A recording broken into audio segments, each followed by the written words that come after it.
News and views ആരംഭിക്കുന്നു. കേരളം തദ്ദേശ തെരഞ്ഞെടുപ്പിലേക്ക് പോകുമ്പോൾ എന്താണ് മുന്നണികളുടെ അവസ്ഥ? വിവാദങ്ങളെ നേരിട്ടും വിശദീകരിച്ചും നടപടികളെടുത്തും ജനവിശ്വാസമാർജിച്ച് മാധ്യമ പ്രതിപക്ഷ അജണ്ടകളെ നിർവീര്യമാക്കി ഇടതുമുന്നണി. തുടർഭരണത്തിന് കേരളം അനുവാദം നൽകിയ 2016 ഭരണത്തിലും 2021 തുടർഭരണത്തിലും എത്രയോ തവണ നാടതെറിഞ്ഞു. പ്രതിപക്ഷം കെട്ടിപ്പൊക്കിയ പലതും മുഖ്യമന്ത്രിയുടെ ഒറ്റ വാർത്താ സമ്മേളനത്തോടെ ഇല്ലാണ്ടായി പോകുന്നത് നമ്മൾ എത്രയോ വട്ടം കണ്ടിരിക്കുന്നു. പലപ്പോഴും സതീശിനേക്കാൾ ഭേദം ചെന്നിത്തലയായിരുന്നുവെന്ന താരതമ്യം പോലും ഉണ്ടായത് ഇതിൽ നിന്നൊക്കെയാണ്. വികസനവും ക്ഷേമവും വർഗീയ വിരുദ്ധ നിലപാടുമായി ഇടതുമുന്നണി നിൽക്കുന്നു. സർക്കാരിൻ്റെ പ്രവർത്തനങ്ങൾക്ക് ജനങ്ങളിൽ നിന്ന് നല്ല മതിപ്പ് കിട്ടുമ്പോൾ പ്രതിപക്ഷത്തിന് എന്ത് കാഴ്ചപ്പാടാണുള്ളത്? UDF ചുരുങ്ങിപ്പോകുന്ന ചോദ്യം ഇതാണ്. മുന്നണിയുടെ ബലക്കുറവും അവർക്ക് പ്രശ്നമാണ്. ഹിന്ദുത്വ വർഗീയതയും പേറി ജനങ്ങൾക്ക് മുന്നിലേക്ക് വോട്ട് ചോദിച്ചെത്തുന്ന BJPയെ അകറ്റി നിർത്തുന്ന കേരളം അതിനെയും തുടരും. തദ്ദേശ തെരഞ്ഞെടുപ്പ് ഇടതുപക്ഷ സർക്കാരിൻ്റെ 3ാം ടേമിലേക്കുള്ള കാൽവെപ്പാകുമെന്നാണ് CPIM സംസ്ഥാന സെക്രട്ടറി MV ഗോവിന്ദൻ മാസ്റ്റർ പറഞ്ഞത്. അതിദാരിദ്ര്യ നിർമ്മാർജ്ജനം അടക്കം ഇടതുപക്ഷ സർക്കാരിൻ്റെ നേതൃത്വത്തിൽ കേരളം കൈവരിച്ച നേട്ടങ്ങൾ എണ്ണിപ്പറഞ്ഞാണ് ഇടതുമുന്നണി തെരഞ്ഞെടുപ്പിനെ നേരിടുന്നത്. മറുപക്ഷത്താകട്ടെ UDFും BJPയും വർഗീയ കക്ഷികളുമായി സന്ധി ചേരുന്ന നിലപാടുകൾ സ്വീകരിക്കുന്നു. ജമാഅത്തെ ഇസ്ലാമി, വെൽഫെയർ പാർട്ടി അടക്കം വർഗീയ കക്ഷികളുമായി പരസ്യമായി കൂട്ടുകൂടുന്ന UDF നിലപാടിനെ ഇടതുപക്ഷം തുറന്നു കാട്ടുമ്പോൾ വ്യക്തമായ മറുപടി നൽകാൻ പ്രതിപക്ഷ നേതാവിന് പോലും കഴിയുന്നില്ല. സ്ഥാനാർത്ഥി പ്രഖ്യാപനത്തിലെ കല്ലുകടിയും പൊട്ടിത്തെറിയും UDFനും BJPക്കും തലവേദനയാകുന്നുമുണ്ട്. മുന്നണികളുടെ നിലപാടുകളെ എങ്ങനെയാകും വിലയിരുത്തുക എന്ന ചോദ്യമാണ് വരുന്നൊരു മാസക്കാലം ഇനി കേരളമാകെ പൊതുവെ ചർച്ച ചെയ്യാൻ പോകുന്നത്. അങ്ങനെ കേരളം ഒരു തെരഞ്ഞെടുപ്പ് ചൂടിലേക്ക് കടക്കുകയാണ്. ഇന്ന് ഈ ചർച്ചയിൽ പങ്കെടുക്കുന്നത് doctor PK Gopan, CPIM, Roni K Baby, Congress, Sumith George, BJP വക്താവ്. റൈറ്റ്, ഞാൻ ആദ്യം കോൺഗ്രസ് പ്രതിനിധി ശ്രീ റോണി കെ ബേബിയിൽ നിന്ന് ചർച്ച ആരംഭിക്കുകയാണ്. ശ്രീ റോണി, തുടർഭരണം അത് കേരളത്തിൻ്റെ ഒരു ആദ്യ അനുഭവമായിരുന്നു. ചരിത്രപരമായൊരു നേട്ടമാണ് മുഖ്യമന്ത്രി പിണറായി വിജയൻ അതിലൂടെ കൈവരിച്ചത്. ആ ഭരണത്തിലും ഒരു തുടർഭരണത്തിൻ്റെ ആലസ്യത്തിലേക്ക് പോവുകയൊന്നുമായിരുന്നില്ല ആ സർക്കാർ. വ്യക്തമായ കാഴ്ചപ്പാടോടെ ഓരോ ദിവസവും, ഓരോ മാസവും, ഓരോ വർഷവും, അങ്ങനെ 5 വർഷക്കാലവും ചെയ്യേണ്ടതെന്ത് എന്നതിനെ സംബന്ധിച്ച് നല്ല ധാരണയോടെ പോകുന്ന ഒരു സർക്കാരിനെയാണ് കണ്ടത്. രാഷ്ട്രീയമായി നമുക്ക് യോജിക്കാം, പക്ഷേ എങ്കിലും അതിനൊക്കെ അപ്പുറം നിൽക്കുന്ന ആളുകൾ ഒരു സർക്കാരിനെ വിലയിരുത്തുമ്പോൾ, പ്രത്യേകിച്ച് ഒരു 10ാം വർഷത്തിലേക്ക് എത്തുന്ന ഒരു ഘട്ടത്തിൽ ഏറ്റവും അധികം അവമതിപ്പ് നേരിടാം സാധാരണഗതിക്ക്. പക്ഷേ ഇവിടെ മറിച്ചാണ്. ജനങ്ങളുടെ ഇടയിൽ നല്ല മതിപ്പുണ്ടാക്കുന്ന നിലയിൽ അവരുടെ ജീവിതവുമായി ബന്ധപ്പെട്ട സുപ്രധാന തീരുമാനങ്ങൾ ഓരോ ഘട്ടത്തിലും എടുത്തു പോകുന്ന ഒരു സർക്കാരിനെയാണ് പൊതുവിൽ വിലയിരുത്തിയാൽ നമ്മുടെ മുമ്പിലുള്ളത്. അങ്ങനെ ഒരു ഘട്ടത്തിൽ അത്തരമൊരു സർക്കാരിനെ കൂടി പ്രതിരോധിക്കാൻ അല്ലെങ്കിൽ നേരിടാൻ പാകത്തിന് ഒരു തദ്ദേശ ഭരണ തെരഞ്ഞെടുപ്പിലേക്ക് പോകുമ്പോൾ, കാരണം ഈ ഭരണത്തിൻ്റെ മികവുകളും നേട്ടങ്ങളും എല്ലാം ജനങ്ങളിലേക്ക് എത്തിക്കുന്നതിൽ തദ്ദേശ ഭരണ സ്ഥാപനങ്ങൾക്ക് വലിയ ഉത്തരവാദിത്വമുള്ളതാണ്. ആ മേഖലയിലും ഇടതുപക്ഷത്തിന് നല്ല സ്വാധീനവും ആധിപത്യവും നിൽക്കുന്നു. അങ്ങനെ ഒരു ഘട്ടത്തിൽ അങ്ങനെ ഒരു സർക്കാരിനെ ഒക്കെ നേരിടാൻ പാകത്തിനുള്ള ഒരു പ്രതിപക്ഷവും UDFും ഇന്ന് യഥാർത്ഥത്തിൽ കാണാനുണ്ടോ? അതിൻ്റെ ഒരു വലിയ പോരായ്മ UDF രാഷ്ട്രീയത്തെ വിലയിരുത്തുമ്പോൾ പലരും പറയുന്നുണ്ട്. ബഹുമാനപ്പെട്ട ശരത്ത് പറഞ്ഞു തുടങ്ങിയെടുത്തു തന്നെ തുടങ്ങാമെന്ന് ഞാൻ കരുതുകയാണ്. അങ്ങ് പറഞ്ഞു സർക്കാരിന്റെ നേട്ടങ്ങള് ജനങ്ങളിലേക്ക് എത്തിക്കുന്നതില് തദ്ദേശ സ്വയംഭരണ സ്ഥാപനങ്ങൾക്ക് വലിയ പങ്കുണ്ട്. പക്ഷേ എന്താണ് ഇപ്പോൾ കേരളത്തിലെ തദ്ദേശ സ്വയംഭരണ സ്ഥാപനങ്ങളുടെ അവസ്ഥ എന്ന് ഒരു നിമിഷം പരിശോധിക്കാം. കഴിഞ്ഞ ദിവസത്തെ തന്നെ മാധ്യമങ്ങളൊക്കെ വലിയ വാർത്തയായി ഒരു കാര്യം പുറത്തു വന്നിരുന്നു. തദ്ദേശ സ്വയംഭരണ സ്ഥാപനങ്ങൾക്ക് അനുവദിച്ച ഫണ്ടിന്റെ വലിയൊരു ശതമാനം വക മാറ്റിയിരിക്കുന്നു. ഏകദേശം 10,000 കോടിയോളം രൂപ അനുവദിച്ചതിൽ അതിന്റെ 25% മാത്രമാണ് തദ്ദേശ സ്വയംഭരണ സ്ഥാപനങ്ങൾക്ക് സംസ്ഥാന സർക്കാരിന്റെ പദ്ധതി വിഹിതമായി നൽകിയത് എന്നത് കേരളത്തിൽ തന്നെ ഇപ്പോൾ വലിയ രീതിയിൽ ചർച്ച ചെയ്യപ്പെട്ടുകൊണ്ടിരിക്കുകയാണ്.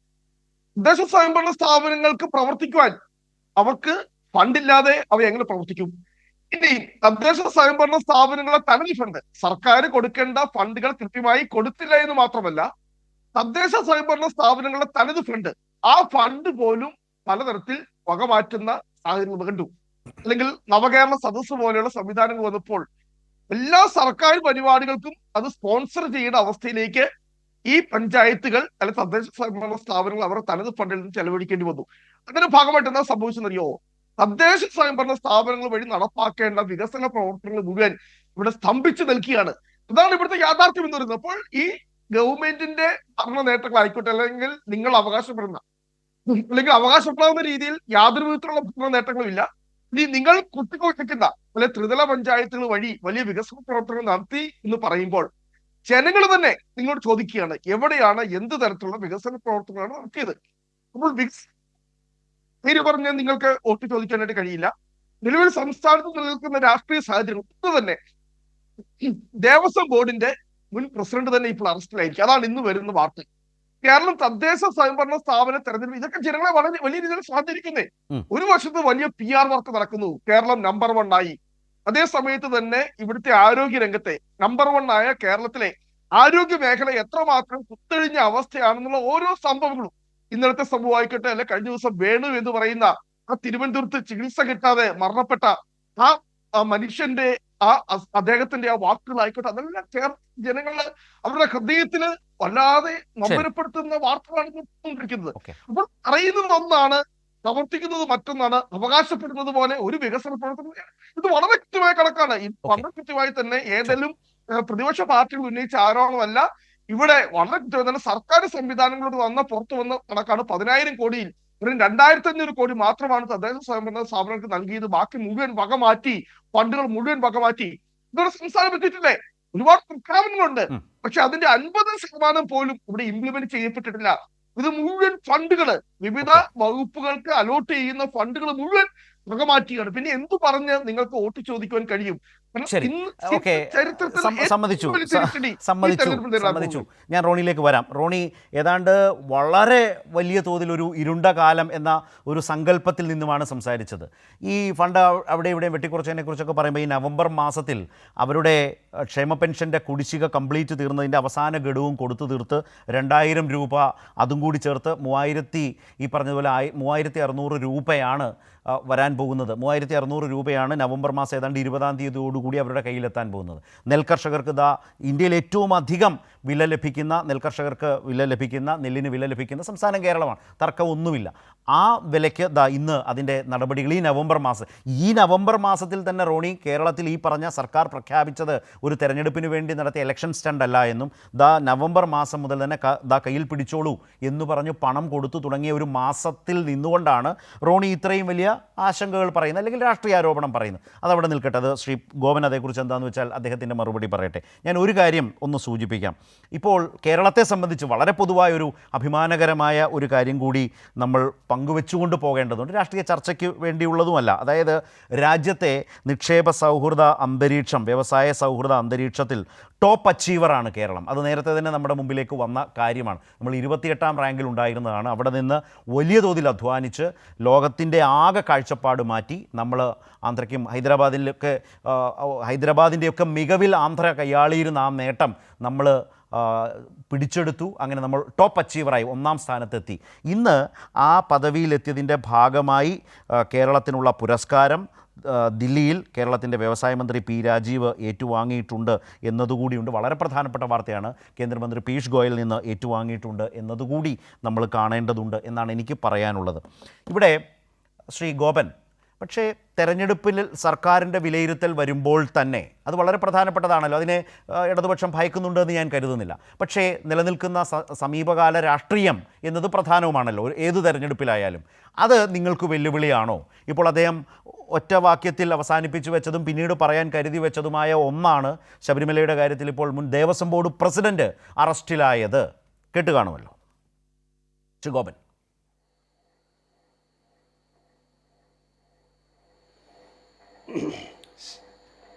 ഇവിടെ പ്രധാനമായിട്ട് ഉന്നയിച്ച പ്രശ്നം തദ്ദേശ സ്വയംഭരണ സ്ഥാപനങ്ങളിലെ തെരഞ്ഞെടുപ്പിനെ മുന്നണികൾ എങ്ങനെ വിലയിരുത്തുന്നു, അവരുടെ വീക്ഷണം എന്താണ്, അവരുടെ നിലപാടെന്താണെന്നൊക്കെയാണ്. ആ കൂട്ടത്തിലാണ് ശബരിമല പ്രശ്നം എടുത്തിട്ടത്. പക്ഷേ ആ ചോദ്യത്തിൽ നിന്ന് ഒഴിഞ്ഞു മാറുന്നില്ല. ഏത് ചോദ്യവും നേരിടുന്നതിന് ഇടതുപക്ഷം നല്ല ആത്മവിശ്വാസമുണ്ട്. ശബരിമല പ്രശ്നം മറ്റൊരു ഗവൺമെൻറ്റിൻ്റെ കാലത്ത് ആയിരുന്നു ഈ വിവാദം ഉയർന്നു വന്നതെങ്കിൽ എങ്ങനെയായിരിക്കും അതിനെ കാണുക? ഉദാഹരണത്തിന് UDFൻ്റെ കാലത്ത് ശബരിമല പ്രശ്നത്തിൽ ഇങ്ങനെ ഒരു സ്വർണത്തിൻ്റെ വിഷയമല്ല ഉയർന്നു വന്നതെന്ന് മാത്രമേ ഉള്ളൂ. മറ്റു പല പ്രശ്നങ്ങളും ഉണ്ടായിട്ടുണ്ട്. അതിനെ അവരെങ്ങനെ അഡ്രസ്സ് ചെയ്തത്? ഇപ്പോൾ ഇവർ ആക്ഷേപം ഉന്നയിച്ചുകൊണ്ടിരുന്നത് നമ്മുടെ UDF സുഹൃത്തുക്കളും BJP സുഹൃത്തുക്കളും ആക്ഷേപം ഉന്നയിച്ചുകൊണ്ടിരുന്നത്, പ്രധാനപ്പെട്ട നേതാക്കന്മാരുൾപ്പെടെ ആക്ഷേപം ഉന്നയിച്ചുകൊണ്ടിരുന്നത്, ശബരിമലയിൽ SIT സ്പെഷ്യൽ ഇൻവെസ്റ്റിഗേഷൻ ടീം അന്വേഷണം ഞങ്ങൾക്ക് തൃപ്തികരമല്ല, CBI അന്വേഷിക്കണം. ഇത് കോൺഗ്രസും BJP ഒരുപോലെ ആവശ്യപ്പെട്ടതാണ്. നിർദ്ദേശം കൊടുക്കുന്നു SITക്ക്. അതുകൊണ്ട് പ്രധാനപ്പെട്ട ആളുകളെ അറസ്റ്റ് ചെയ്യപ്പെടാതെ പോകുന്നു എന്ന രൂപത്തിലുള്ള ആക്ഷേപം ഉന്നയിച്ചല്ലോ. അവർക്ക് ഇപ്പോഴെങ്കിലും കാര്യം വ്യക്തമായല്ലോ. നമ്മൾ തുടക്കം മുതലേ പറഞ്ഞുകൊണ്ടിരുന്നത് അങ്ങനെ ഒരു സംഭവമില്ല. SIT 100% ക്രിസ്റ്റൽ ക്ലിയറായിട്ട് അന്വേഷിക്കുന്നു. ആരിലേക്കെത്തിയാലും അതൊരു പ്രയാസം ഉണ്ടാക്കില്ല. ശബരിമലയിൽ നേരത്തെ ഭരിച്ചിരുന്ന ദേവസ്വം ബോർഡ് പ്രസിഡൻറ്റിനോ അംഗങ്ങൾക്കോ എതിരായി ഒരു തെളിവ് കിട്ടിയാൽ SIT അവരെ അറസ്റ്റ് ചെയ്യുകയും ക്വസ്റ്റ്യൻ ചെയ്യുകയും നിയമത്തിൻ്റെ മുമ്പിൽ കൊണ്ടുവരികയും ചെയ്യും. അത് അതുപോലെ സംഭവിക്കുന്നല്ലോ. എന്നാൽ അവിടെ അറസ്റ്റ് ചെയ്യപ്പെട്ട ഉദ്യോഗസ്ഥരെല്ലാം ഏത് പാർട്ടിക്കാരാണ്? വിശ്വ ഹിന്ദു പരിഷത്തുകാരനായ ഉണ്ണികൃഷ്ണൻ പോറ്റി, കോൺഗ്രസ് നേതാക്കന്മാരായിട്ടുള്ള മുരാരി ബാബു, ബൈജു, സുധീഷ് കുമാർ, ഇവരെല്ലാം ഏത് പാർട്ടിക്കാരാണ്? അപ്പോൾ UDFൻ്റെ കാലത്ത് അനധികൃതമായി ദേവസ്വം ബോർഡിൽ കയ്യേറിയ ആളുകളാണ് ഇതിൻ്റെ കക്ഷികൾ. അതിൽ ദേവസ്വം ബോർഡ് പ്രസിഡൻ്റായിട്ടിരുന്ന ആളുകൾക്ക് കൈപ്പിഴ പറ്റിയിട്ടുണ്ടെങ്കിലോ അവർ നിരുത്തരവാദപരമായി സമീപനം സ്വീകരിച്ചിട്ടുണ്ടെങ്കിലോ ആരെയും സംരക്ഷിക്കുന്ന നിലപാട് സ്വീകരിക്കില്ല എന്ന് ആദ്യ സമയം മുതൽ പറഞ്ഞുകൊണ്ടിരുന്ന ഇടതുപക്ഷത്തെ സംബന്ധിച്ച് ഇത് ആശ്വാസകരമായ കാര്യമാണ്. ഇടതുപക്ഷത്തിൻ്റെ ഉത്തരവാദിത്തപ്പെട്ട ആരെങ്കിലും ഇക്കാര്യത്തിൽ ഏതെങ്കിലും അപകടത്തിൽപ്പെട്ടാൽ അവരെ സംരക്ഷിക്കില്ല എന്ന് പ്രഖ്യാപിച്ചിട്ടുമുണ്ട്. അതുകൊണ്ട് വാസുവല്ല, ആരിലേക്ക് അന്വേഷണം എത്തുന്നതും ഞങ്ങളെ സംബന്ധിച്ചൊരു പ്രയാസം ഉണ്ടാക്കില്ല. രണ്ടാമത്തെ പ്രശ്നം, തദ്ദേശ സ്വയംഭരണ സ്ഥാപനങ്ങൾക്ക് പണം കൊടുത്തില്ല എന്നാണ്. അത് കൊടുക്കാതെ ആ വാർത്ത പുറത്തുവിട്ട മാധ്യമങ്ങളോട് തന്നെ ചോദിച്ചാൽ മതി. ഞങ്ങളൊക്കെ തദ്ദേശ സ്വയംഭരണ സ്ഥാപനങ്ങളെ എങ്ങനെയാണ് കാണുന്നത്? അതിൻ്റെയൊക്കെ പ്രതിനിധികൾ കൂടിയാണ്. എന്താണ് അവിടുത്തെ അവസ്ഥ? ചരിത്രത്തിലില്ലാത്ത വിധം വികസന പ്രവർത്തനങ്ങളുമായിട്ടാണ് തദ്ദേശ സ്വയംഭരണ സ്ഥാപനങ്ങൾ മുന്നോട്ട് പോയത്. എൻ്റെ ബഹുമാന്യ കോൺഗ്രസ് സുഹൃത്തെ, നിങ്ങൾ ഭരിച്ചിരുന്ന കോർപ്പറേഷൻ, മുനിസിപ്പാലിറ്റി, പഞ്ചായത്ത് അവരിപ്പോൾ വികസന രേഖ പുറത്തിറക്കിയിട്ടുണ്ട്. തദ്ദേശ സ്വയംഭരണ സ്ഥാപനങ്ങൾ ചെയ്തു കൂട്ടിയ പ്രവർത്തനങ്ങളുടെ ഒരു ലിസ്റ്റ് അവർ അവതരിപ്പിച്ചിട്ടുണ്ട്. ആ ലിസ്റ്റിനകത്ത് സംസ്ഥാന ഗവൺമെൻറ്റിൻ്റെ പണം ലഭിക്കാത്തത് കൊണ്ട് ഞങ്ങൾ ഇന്ന പദ്ധതികൾ നടപ്പിലായിട്ടില്ല എന്ന അവരുടെ ഒരു രേഖയൊന്ന് ചൂണ്ടിക്കാണിക്കാവോ? അവരെ അഭിമാനത്തോടു കൂടിയാണ് ഓരോ തദ്ദേശ സ്വയംഭരണ സ്ഥാപനവും അവരുടെ പ്രവർത്തനങ്ങളുടെ മികവിനെ ജനങ്ങൾക്ക് മുമ്പിൽ തെളിയിക്കാൻ പരിശ്രമിക്കുന്നത്. കേന്ദ്ര ഗവൺമെൻറ് സംസ്ഥാനങ്ങളോടുള്ള വിവേചനം മൂലം പണം കൊടുക്കാതിരിക്കുന്നത് പോലുള്ള ഒരു സിസ്റ്റമല്ല സംസ്ഥാന ഗവൺമെൻറ് തദ്ദേശ സ്വയംഭരണ സ്ഥാപനങ്ങളോട് കാണിക്കുന്നത്. ഇപ്പോൾ കേന്ദ്രത്തിന് കേരളത്തോട് കടുത്ത വിവേചനം കാണിക്കാം. അവർ പൈസ തരാതിരിക്കുന്നുണ്ട്, മറ്റ് സ്റ്റേറ്റുകൾക്ക് ആവശ്യം പോലെ പണം കൊടുക്കുന്നുണ്ട്, BJP ഭരിക്കുന്നിടത്ത് കൂടുതൽ പ്രാധാന്യം കാണിക്കുന്നുണ്ട്. പക്ഷേ കേരളത്തിൽ അത് പറ്റില്ല. കേരളത്തിൽ ആ സിസ്റ്റം അങ്ങനെയല്ല. നിങ്ങളുടെ കോർപ്പറേഷനാണ് കണ്ണൂരെങ്കിൽ ആ കണ്ണൂരേക്കും കൊല്ലത്തിനും ജനസംഖ്യാനുപാതികമായി എത്രയാണോ തുക തരേണ്ടത് അതുപോലെ കൊടുത്തിട്ടുണ്ട്. അല്ലെങ്കിൽ തിരുവനന്തപുരത്തിനും തൃശ്ശൂരിനും എങ്ങനെയാണോ കൊടുക്കുന്നത് അതുപോലെ കൊടുക്കാൻ ബാധ്യസ്ഥമാണ്. ഇത് പഞ്ചായത്തുകൾക്കാകെ ബാധകമാണ്. അപ്പോൾ പണത്തിൻ്റെ പ്രശ്നം അവിടെ വരുന്നില്ല. മൂന്നാമതായിട്ട്, തദ്ദേശ സ്വയംഭരണ സ്ഥാപനങ്ങൾക്ക് ഇന്ത്യയിൽ ഏറ്റവും കൂടുതൽ വിഹിതം മാറ്റിവെക്കുന്നത് കേരള സർക്കാരാണ്. 30% തുക, 28-30% തുകയാണ് തദ്ദേശ സ്വയംഭരണ സ്ഥാപനങ്ങൾക്ക് വേണ്ടി മാറ്റിവെക്കുന്നത്. അത് കോർപ്പറേഷനുകൾ, ജില്ലാ പഞ്ചായത്തുകൾ, മുനിസിപ്പാലിറ്റികൾ, ഗ്രാമപഞ്ചായത്തുകൾ, ബ്ലോക്ക് പഞ്ചായത്തുകൾ, ഇവയ്ക്കെല്ലാം കാലാനുസൃതമായി നിശ്ചയിക്കപ്പെട്ട തുക കൃത്യമായിട്ട് കൊടുക്കും. പക്ഷേ ഇത് ഒരുമിച്ചല്ല കൊടുക്കുന്നത്. ഇത് പ്രവൃത്തിയുടെ അടിസ്ഥാനത്തിൽ കൊടുക്കുന്ന ബില്ലുകളുടെ അടിസ്ഥാനത്തിൽ ഘട്ടം ഘട്ടമായിട്ടാണ് കൊടുക്കുന്നത്. ഇപ്പോൾ ഒരു തദ്ദേശ സ്വയംഭരണ സ്ഥാപനത്തിന് 25 കോടി രൂപ റോഡിന് മാറ്റിവെച്ചാൽ അത് മാറ്റിവെക്കുന്ന ദിവസം 25 കോടി രൂപ കൊടുക്കുകയല്ല ചെയ്യുന്നത്. അതിൻ്റെ ബില്ല് വരുന്ന മുറയ്ക്ക് ഘട്ടം ഘട്ടമായി ട്രഷറിയിൽ നിന്ന് മാറാനുള്ള അവകാശമാണ് ഗവൺമെൻറ് അവർക്ക് നൽകുന്നത്. അതിൻ്റെ അടിസ്ഥാനത്തിലാണ് തദ്ദേശ സ്വയംഭരണ സ്ഥാപനത്തിൽ ഈ മാറ്റം വന്നത്. അടുത്തൊരു പ്രധാനപ്പെട്ട പ്രശ്നം ഈ അധികാര വികേന്ദ്രീകരണം. ഞങ്ങൾ ഈ തെരഞ്ഞെടുപ്പിൽ വിശദീകരിക്കാൻ പോകുന്നതും ഞങ്ങൾ കാലങ്ങളായി പഞ്ചായത്ത് തല തെരഞ്ഞെടുപ്പുകളെ കാണുന്നതും അധികാര വികേന്ദ്രീകരണം എന്ന ആശയം പഞ്ചായത്തി രാജ് നിയമത്തിലൂടെ സാധ്യമാകുമ്പോൾ എന്തുകൊണ്ടാണ് ഇന്ത്യ രാജ്യത്തെ മറ്റ് സ്റ്റേറ്റുകളിൽ ഈ അധികാര വികേന്ദ്രീകരണം നടപ്പിലാകാതെ പോയത്?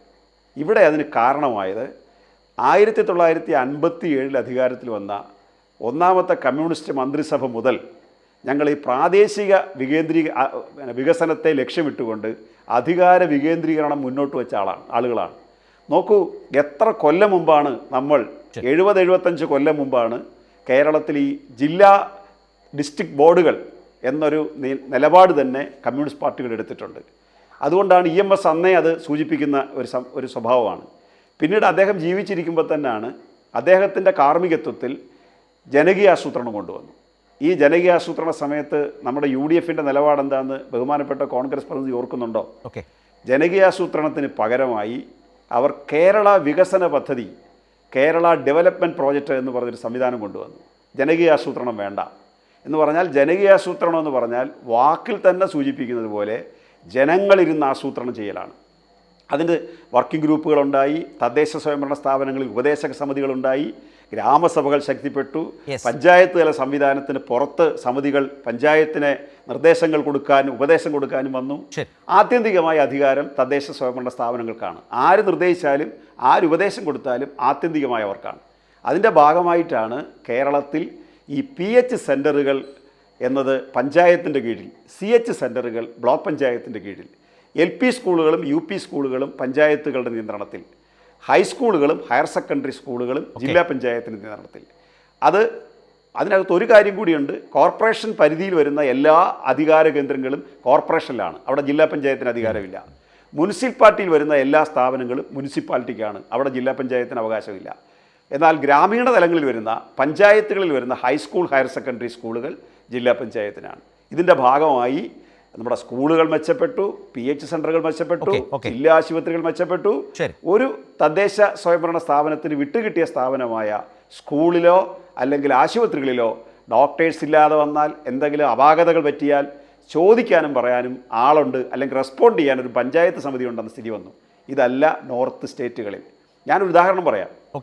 കഴിഞ്ഞ 2 വർഷം മുമ്പ് ഹിമാചൽ പ്രദേശിലെ സിംല ജില്ലാ ഗ്രാമപഞ്ചായത്ത്, ഞാൻ കോൺഗ്രസ് സുഹൃത്തിനെ വേണ്ടി പറയുകയാണ്, അവിടെ KSUകാരിയായ ഒരു പെൺകുട്ടിയാണ് അവിടുത്തെ പ്രസിഡന്റ്. 27 വയസ്സുള്ള മിടുക്കിയായ ഒരു പെൺകുട്ടി KSUവിൻ്റെ പ്രസിഡൻ്റാണ്. 7 അംഗങ്ങളേ ഉള്ള പഞ്ചായത്തിൽ. ഞങ്ങൾ അവരോട് ചോദിച്ചപ്പോൾ അവർ പറഞ്ഞത്, അവിടെ പഞ്ചായത്ത് യോഗം ചേരുമ്പോൾ MPയും MLAയും പങ്കെടുക്കും, അവർ രണ്ടുപേരുമാണ് തീരുമാനമെടുപ്പിക്കുന്നത്. കേരളത്തിൽ ചിന്തിക്കാൻ പറ്റുമോ സുഹൃത്തെ, ഒരു MPക്കും MLAയ്ക്കും വന്നിരുന്ന് ഗ്രാമപഞ്ചായത്തിൻ്റെ അധികാര പരിധിക്കകത്ത് ഇടപെടാൻ? അത്ര ദയനീയമാണ്. ഇന്ത്യയിൽ ഏറ്റവും കൂടുതൽ വരുമാനമുള്ള പഞ്ചായത്തിലൊന്നാണ് സിംല പഞ്ചായത്ത്. അവിടെ ഈ കേരളം കഴിഞ്ഞാൽ ഏറ്റവും മികച്ച തദ്ദേശ സ്വയംഭരണ സ്ഥാപനമായിട്ട് കരുതപ്പെടുന്നത് ഹിമാചൽ പ്രദേശാണ്. ആ ഹിമാചൽ പ്രദേശിലെ സ്ഥിതി ഇതാണെങ്കിൽ ചോറ് വെന്തോന്ന് നോക്കാൻ ഒരുപാട് വറ്റെടുത്ത് ഞെക്കി നോക്കേണ്ടതില്ല. മറ്റ് സ്റ്റേറ്റുകളിലെ അവസ്ഥ എന്തായിരിക്കുമെന്ന് ഓർത്തു നോക്കുക. അപ്പോൾ അങ്ങനെ പരിതാപകരമായിട്ട് പഞ്ചായത്തുകളെ കൊണ്ടുപോകുമ്പോൾ ഏറ്റവും മികച്ച തദ്ദേശീയ സർക്കാരുകളായി കേരളത്തെ വികസിപ്പിച്ചതിൻ്റെ ബലത്തിൽ നിന്നുകൊണ്ടാണ് ഈ തദ്ദേശ തെരഞ്ഞെടുപ്പിൽ ഞങ്ങൾ ജനവിധി തേടാൻ പോകുന്നത് എന്ന ആത്മവിശ്വാസമാണ് ഇടതുപക്ഷത്തെ സംബന്ധിച്ച്. ശരി സുമിത്ത്, ഈ നിലയിലുള്ള കേരളം, ആ കേരളത്തിൻ്റെ പ്രത്യേകതകൾ തന്നെയാണ് കേരളത്തിൽ നിങ്ങൾക്കുള്ള വലിയ പരിമിതികളുടെയും ഒരു രാഷ്ട്രീയമായ വെല്ലുവിളി. അത് അതേപടി തുടരുന്ന ഒരു കാലം കൂടിയാണ്. നിങ്ങൾ കുറേ കൂടി ഇപ്പോൾ കേന്ദ്രം ഭരിക്കുന്നു, മോദി സർക്കാർ തുടർച്ചയായി ഭരിക്കുന്നു എന്ന് പറയുമ്പോഴും കേരളം നേടിയിട്ടുള്ള ഈ നേട്ടങ്ങൾ രാജ്യത്തെ മറ്റ് സംസ്ഥാനങ്ങളുമായി ഇപ്പോൾ ശ്രീ ഗോപൻ നടത്തിയത് അടക്കമുള്ള താരതമ്യങ്ങൾ സമൂഹമാധ്യമങ്ങൾ എത്രയോ തലത്തിൽ വന്നുകൊണ്ടിരിക്കുന്നു. അത് നമ്മുടെ പഞ്ചായത്തുകളിലും വളരെ വ്യക്തമാണ്. ഇതെല്ലാം കാണുന്ന ഒരു ജനം എന്ന നിലയ്ക്ക് തന്നെ നിങ്ങളെ ഒരു പരിധിക്കപ്പുറം അടുപ്പിക്കാത്തതും നിങ്ങളുടെ ഈ നിലപാടുകൾ കൊണ്ട് തന്നെയല്ലേ? അത് ഈ തെരഞ്ഞെടുപ്പിലും നിങ്ങളുടെ മുഖ്യ വെല്ലുവിളിയാണല്ലോ.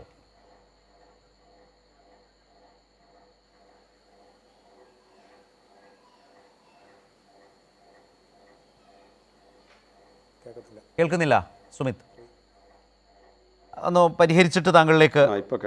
എന്നാൽ സുമിത് പറയാമോ? ഹലോ, കേൾക്കാമോ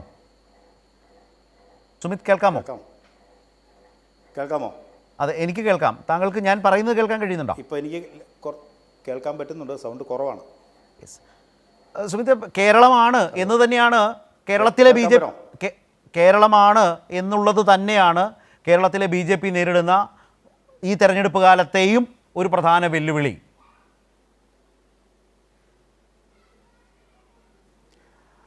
അല്ല, ഇതിനെ സംബന്ധിച്ച് കേൾക്കാമോ? കേൾക്കാം.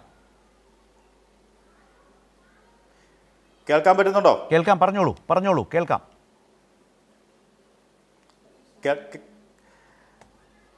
അല്ല, ഇതിനെ സംബന്ധിച്ച് കേരളത്തിൽ ജനങ്ങൾ ഞങ്ങൾ കാണുന്നത്, ഈ ഇലക്ഷൻ ഞങ്ങൾ കാണുന്നത് വളരെ പ്രതീക്ഷയോടെയാണ്.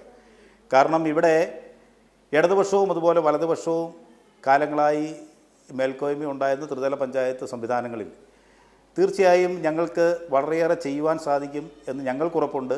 ജനങ്ങൾക്ക് ആ പ്രതീക്ഷയുമുണ്ട് എന്നാണ് ഞങ്ങൾ കരുതുക. കാരണം ഇപ്പോൾ നമുക്കറിയാം, ഇപ്പോൾ സെൻട്രൽ ഗവൺമെൻറ് നടപ്പിലാക്കിയിരിക്കുന്ന പല പദ്ധതികളും നമുക്ക് കേരളത്തിൽ പൂർണ്ണമായി നടപ്പാക്കുവാനാവാത്തൊരു സാഹചര്യമുണ്ട് എന്നതിനെ സംബന്ധിച്ച് ജനങ്ങൾക്കും ബോധ്യമുണ്ട്, ഞങ്ങൾക്കും ബോധ്യമുണ്ട്. കാരണം നമുക്കറിയാം, ഇപ്പോൾ പല പദ്ധതികളും, പേരെടുത്ത് പറയാൻ പറ്റുന്ന പല പദ്ധതികളും നമ്മളിപ്പോൾ ആ പദ്ധതികൾ, ചില പദ്ധതികൾ നമുക്കറിയാം 60-40 റേഷ്യോയിലാണ്, ചില പദ്ധതികൾ സെൻട്രൽ ഗവൺമെൻറ് നേരിട്ട് നടത്തുന്ന പദ്ധതികളുണ്ട്. അപ്പോൾ ഈ പദ്ധതികളൊക്കെ പൂർണ്ണമായ രീതിയിൽ നമുക്ക് ത്രിതല പഞ്ചായത്ത് സംവിധാനങ്ങളിൽ നടപ്പിലാക്കുവാൻ സാധിക്കാത്തൊരു സാഹചര്യം ഇന്ന് കേരളത്തിലുണ്ട്. ഇപ്പോൾ നമുക്ക് അമൃത് പദ്ധതി ആയാലും അല്ലെങ്കിൽ സ്മാർട്ട് സിറ്റി ആയി ബന്ധപ്പെട്ടുള്ള പദ്ധതികളായാലും അതുപോലെ തന്നെ നമുക്ക് ജൽജീവൻ മിഷനുമായിട്ടുള്ള പദ്ധതികളെക്കുറിച്ച് നമുക്കറിയാം ഇപ്പോൾ ആകെ താറുമാറായി കിടക്കുകയാണ്. അപ്പോൾ അത്തരത്തിൽ 100 കണക്കിന് പദ്ധതികൾ, ഇപ്പോൾ നമുക്ക് ഇൻഷുറൻസുമായി ബന്ധപ്പെട്ട് 70 വയസ്സിന് മുകളിലോട്ടുള്ള വ്യക്തികൾക്ക് നമ്മൾ കൊടുക്കുന്ന ഇൻഷുറൻസ്, ആ ഇൻഷുറൻസ് പദ്ധതി കേരളത്തിൽ നടപ്പാക്കുവാൻ നമുക്ക് സാധിച്ചിട്ടില്ല. അതുപോലെ ഞാൻ പറഞ്ഞ ഇത് കൃഷി വകുപ്പുമായി ബന്ധപ്പെട്ടുള്ള സെൻട്രൽ ഗവൺമെൻറ്റിൻ്റെ അഗ്രികൾച്ചർ മിഷനറിയുമായി ബന്ധപ്പെട്ടുള്ള പദ്ധതികളുണ്ട്. ഈ പദ്ധതികളൊക്കെ നമ്മളെ സംബന്ധിച്ച് ഇത് പലപ്പോഴും ഈ സെൻട്രൽ ഗവൺമെൻറ്റിൻ്റെ പദ്ധതികൾ നമുക്ക് ഇത്തരത്തിൽ ഇവിടെ പൂർണ്ണമായി നടപ്പാക്കാനാകുവാത്തൊരു സാഹചര്യമുള്ളത് നമ്മൾ ഇവിടെ അധികാരത്തിലില്ല എന്നുള്ളത് കൊണ്ടാണ്. ഇത് തീർച്ചയായും ജനങ്ങളിലേക്ക് എത്തിക്കുന്നതിൽ ഞങ്ങൾ ഒരു പരിധിവരെ വിജയിച്ചിട്ടുണ്ട് എന്നാണ് ഞങ്ങൾ കരുതുക. അപ്പോൾ തീർച്ചയായും ഇവിടെ BJP അല്ലെങ്കിൽ NDA അധികാരത്തിൽ വരുന്ന ഒരു സംവിധാനത്തിൽ മാത്രമേ പൂർണ്ണമായും ഇത്തരത്തിൽ ജനങ്ങൾക്ക് ഉപകാരപ്രദമായ രീതിയിൽ ഈ പദ്ധതികൾ താഴെത്തട്ടിലേക്ക് എത്തിക്കുവാൻ ഞങ്ങൾക്ക് കഴിയൂ എന്നുള്ളതാണ്. കാരണം 2 വിഷയങ്ങളാണ് ഇത്തരത്തിൽ കേരളത്തിൽ നമ്മൾ അതിനെ സംബന്ധിച്ച് നമുക്ക് പറയുവാനുള്ളത്. ഒന്ന്, കേരളത്തിൻ്റെ സാമ്പത്തിക സ്ഥിതി ഇത്തരത്തിൽ ഈ പറയുന്ന സെൻട്രൽ ഗവൺമെൻറ് പദ്ധതികൾ പലപ്പോഴും ഇത്തരത്തിൽ 60-40 റേഷ്യോയിൽ വരുന്നതും അല്ലെങ്കിൽ 70-30 റേഷ്യോയിൽ വരുന്ന പദ്ധതികളൊക്കെ കേരള സർക്കാരിനെ സംബന്ധിച്ച് കേരള സർക്കാരിന് അതിൻ്റെ സർക്കാരിൻ്റെ വക ഫണ്ട് അതിലേക്ക് ചെലവഴിക്കുവാനാവാത്ത തരത്തിലുള്ള സാമ്പത്തിക ബുദ്ധിമുട്ടുള്ളതുകൊണ്ട് ചില പദ്ധതികൾ തടസ്സപ്പെടുന്നു. മറ്റൊരു തരത്തിലെന്ന് പറഞ്ഞാൽ അത് പൊളിറ്റിക്കലായിട്ട് രാഷ്ട്രീയപരമായി വിവേചനം എന്ന തരത്തിൽ അത് സെൻട്രൽ ഗവൺമെൻറ്റിന് മൈലേജ് കിട്ടുന്ന ഒരു പദ്ധതിയായി മാറുമെന്നുള്ള ഒരു ഗവൺമെൻറ് ഒരു കാഴ്ചപ്പാടിൻ്റെ ഭാഗമായി പല പദ്ധതികളും തടസ്സപ്പെടുന്നു. അപ്പോൾ അത്തരത്തിൽ അതിനൊരു മാറ്റം കൊണ്ടുവരുന്നതിൻ്റെ ഭാഗമായി ആയിട്ടാണ് ഞങ്ങൾ ഇതിനെ കാണുക. തീർച്ചയായും ജനങ്ങളും അത്തരത്തിലാണ് ഇതിനെ കാണുന്നതെന്നാണ് ഞങ്ങൾ കരുതുന്നത്. ഞാൻ വരാം സുമിത്ത്. ഏതായാലും കേരളത്തിൻ്റെ ഒരു അനുഭവത്തിൽ നിന്ന് താങ്കൾ ഈ പറഞ്ഞ വാദങ്ങൾ വലിയ തോതിൽ വിയോജിക്കാനുള്ളത് തന്നെയാണ്. കാരണം നമ്മുടെ അനുഭവം ഇങ്ങനെയൊന്നുമല്ല.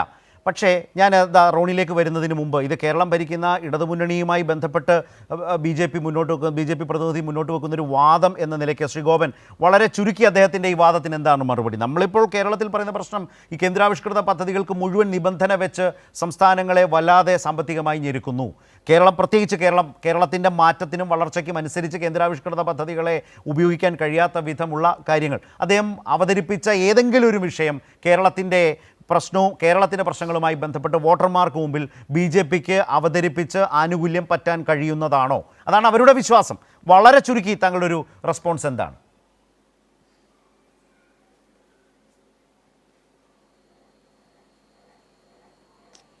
ശ്രീ ഗോപൻ, ഞാൻ അദ്ദേഹത്തിലേക്ക് എത്താം. ആ ടെലിഫോൺ കണക്ഷനും കട്ടായി എന്നാണ് വിചാരിക്കുന്നത്. റോണി കെ ബേബി, ഇതിലൊരു പ്രധാനപ്പെട്ട കാര്യം അദ്ദേഹം മുമ്പ് ചോദിച്ചൊരു ചോദ്യമുണ്ട്. സകലമാന തരത്തിലും കുഴപ്പമാണ് എന്ന് പറയുന്ന ഒരു പ്രതിപക്ഷ സ്ട്രാറ്റജി സ്വീകരിച്ച് ചർച്ചകളിലിരിക്കാം. പക്ഷേ ജനങ്ങൾ അവരുടെ ജീവിതാനുഭവത്തിൽ നിന്നാണ് സർക്കാരുകളെ വിലയിരുത്തുന്നത്. ഞാൻ അതിൻ്റെ ഡീറ്റെയിൽസിലേക്ക് ഒന്നും പോകുന്നില്ല. നേരത്തെ ഗോവൻ പറഞ്ഞൊരു പ്രധാനപ്പെട്ട കാര്യമുണ്ട്. നിങ്ങൾ ഭരിക്കുന്ന തദ്ദേശ ഭരണ സ്ഥാപനങ്ങൾ പോലും ഇപ്പോൾ പുറത്തിറക്കിയ വികസന രേഖ തന്നെ ഒന്നെടുത്ത് പരിശോധിച്ചാൽ മതി. അതുപോലെ തന്നെ തദ്ദേശ ഭരണ ഫണ്ടുകളെക്കുറിച്ച് എങ്ങനെയാണ് അത് വിനിയോഗിക്കുന്നത്, എങ്ങനെയാണ് ഫണ്ട് വരുന്നത്, അത് തന്നെ രാജ്യത്ത് ഏറ്റവും അധികം വളരെ ശക്തമായി കൈകാര്യം ചെയ്യുന്നത്. അതിൻ്റെ ഒരു ഇടത് രാഷ്ട്രീയ കാഴ്ചപ്പാടടക്കം വിശദീകരിച്ചുകൊണ്ടാണ് അദ്ദേഹം പറയുന്നത്. നിങ്ങളുടെ വികസന രേഖ മാത്രം നോക്കിയാൽ റോണിയുടെ ഈ വാദം, ആദ്യം വെച്ച വാദം പാളിപ്പോകും, പരാജയപ്പെടും. കാരണം അവർക്ക് പോലും ഇല്ലാത്ത കേസാണ് ചർച്ചയ്ക്ക് വേണ്ടി താങ്കൾ മുന്നോട്ട് വെച്ചത്. നോക്കൂ, അതിദാരിദ്ര്യമില്ലാത്ത കേരളം എന്ന് പറയുന്ന ഒരു വലിയ പ്രക്രിയയിലേക്ക് കേരളം പോയപ്പോൾ ഞാൻ അതിൻ്റെ മറ്റേതെങ്കിലും തരത്തിലുള്ള UDF വെർഷൻ്റെ തർക്കത്തിനല്ല ഞാൻ വരുന്നത്. നിങ്ങൾ ഭരിക്കുന്ന തദ്ദേശ ഭരണ സ്ഥാപനങ്ങളും സർക്കാരിൻ്റെ ആ പദ്ധതിക്കൊപ്പം നിന്ന് 4 വർഷത്തിലധികമായി അതിൻ്റെ മാർഗനിർദ്ദേശങ്ങൾക്കനുസരിച്ച് പ്രവർത്തിച്ച് മുന്നോട്ട് വന്നതാണ്. അതൊക്കെ അവരുടെ വികസന രേഖയുടെ ഭാഗമാണ്, അവരുടെ നേട്ടമായി തന്നെ അവരും പറയുന്നതാണ്. പക്ഷേ അതുമായിട്ടൊന്നും ഒരു പുലബന്ധം പോലുമില്ലാത്ത വാദഗതികളാണ് റോണി മുന്നോട്ട് വെച്ചത്. അതാണ് നേരത്തെ ശ്രീ ഗോപൻ ഓരോന്നായി ചൂണ്ടിക്കാട്ടി പറഞ്ഞു വെച്ചത്. ഇവിടെ പഞ്ചായത്തുകൾ അവര് ഒരു വികസന രേഖ പുറത്തിറക്കിയില്ലെങ്കിൽ അതിന്റെ അർത്ഥം അവര് ഈ വികസന പ്രവർത്തനങ്ങളിലൊക്കെ പരാജയപ്പെട്ടു എന്ന് പൊതുജനങ്ങളുടെ മുമ്പിൽ സമർത്ഥിക്കുകയാണ്.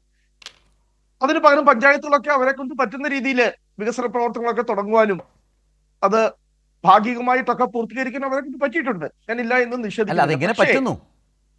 ഇല്ല, അതിന്റെ കാരണം ഞാൻ പറഞ്ഞല്ലോ, പഞ്ചായത്തുകൾക്ക് അവരുടെ തനത് ഫണ്ടുണ്ട്.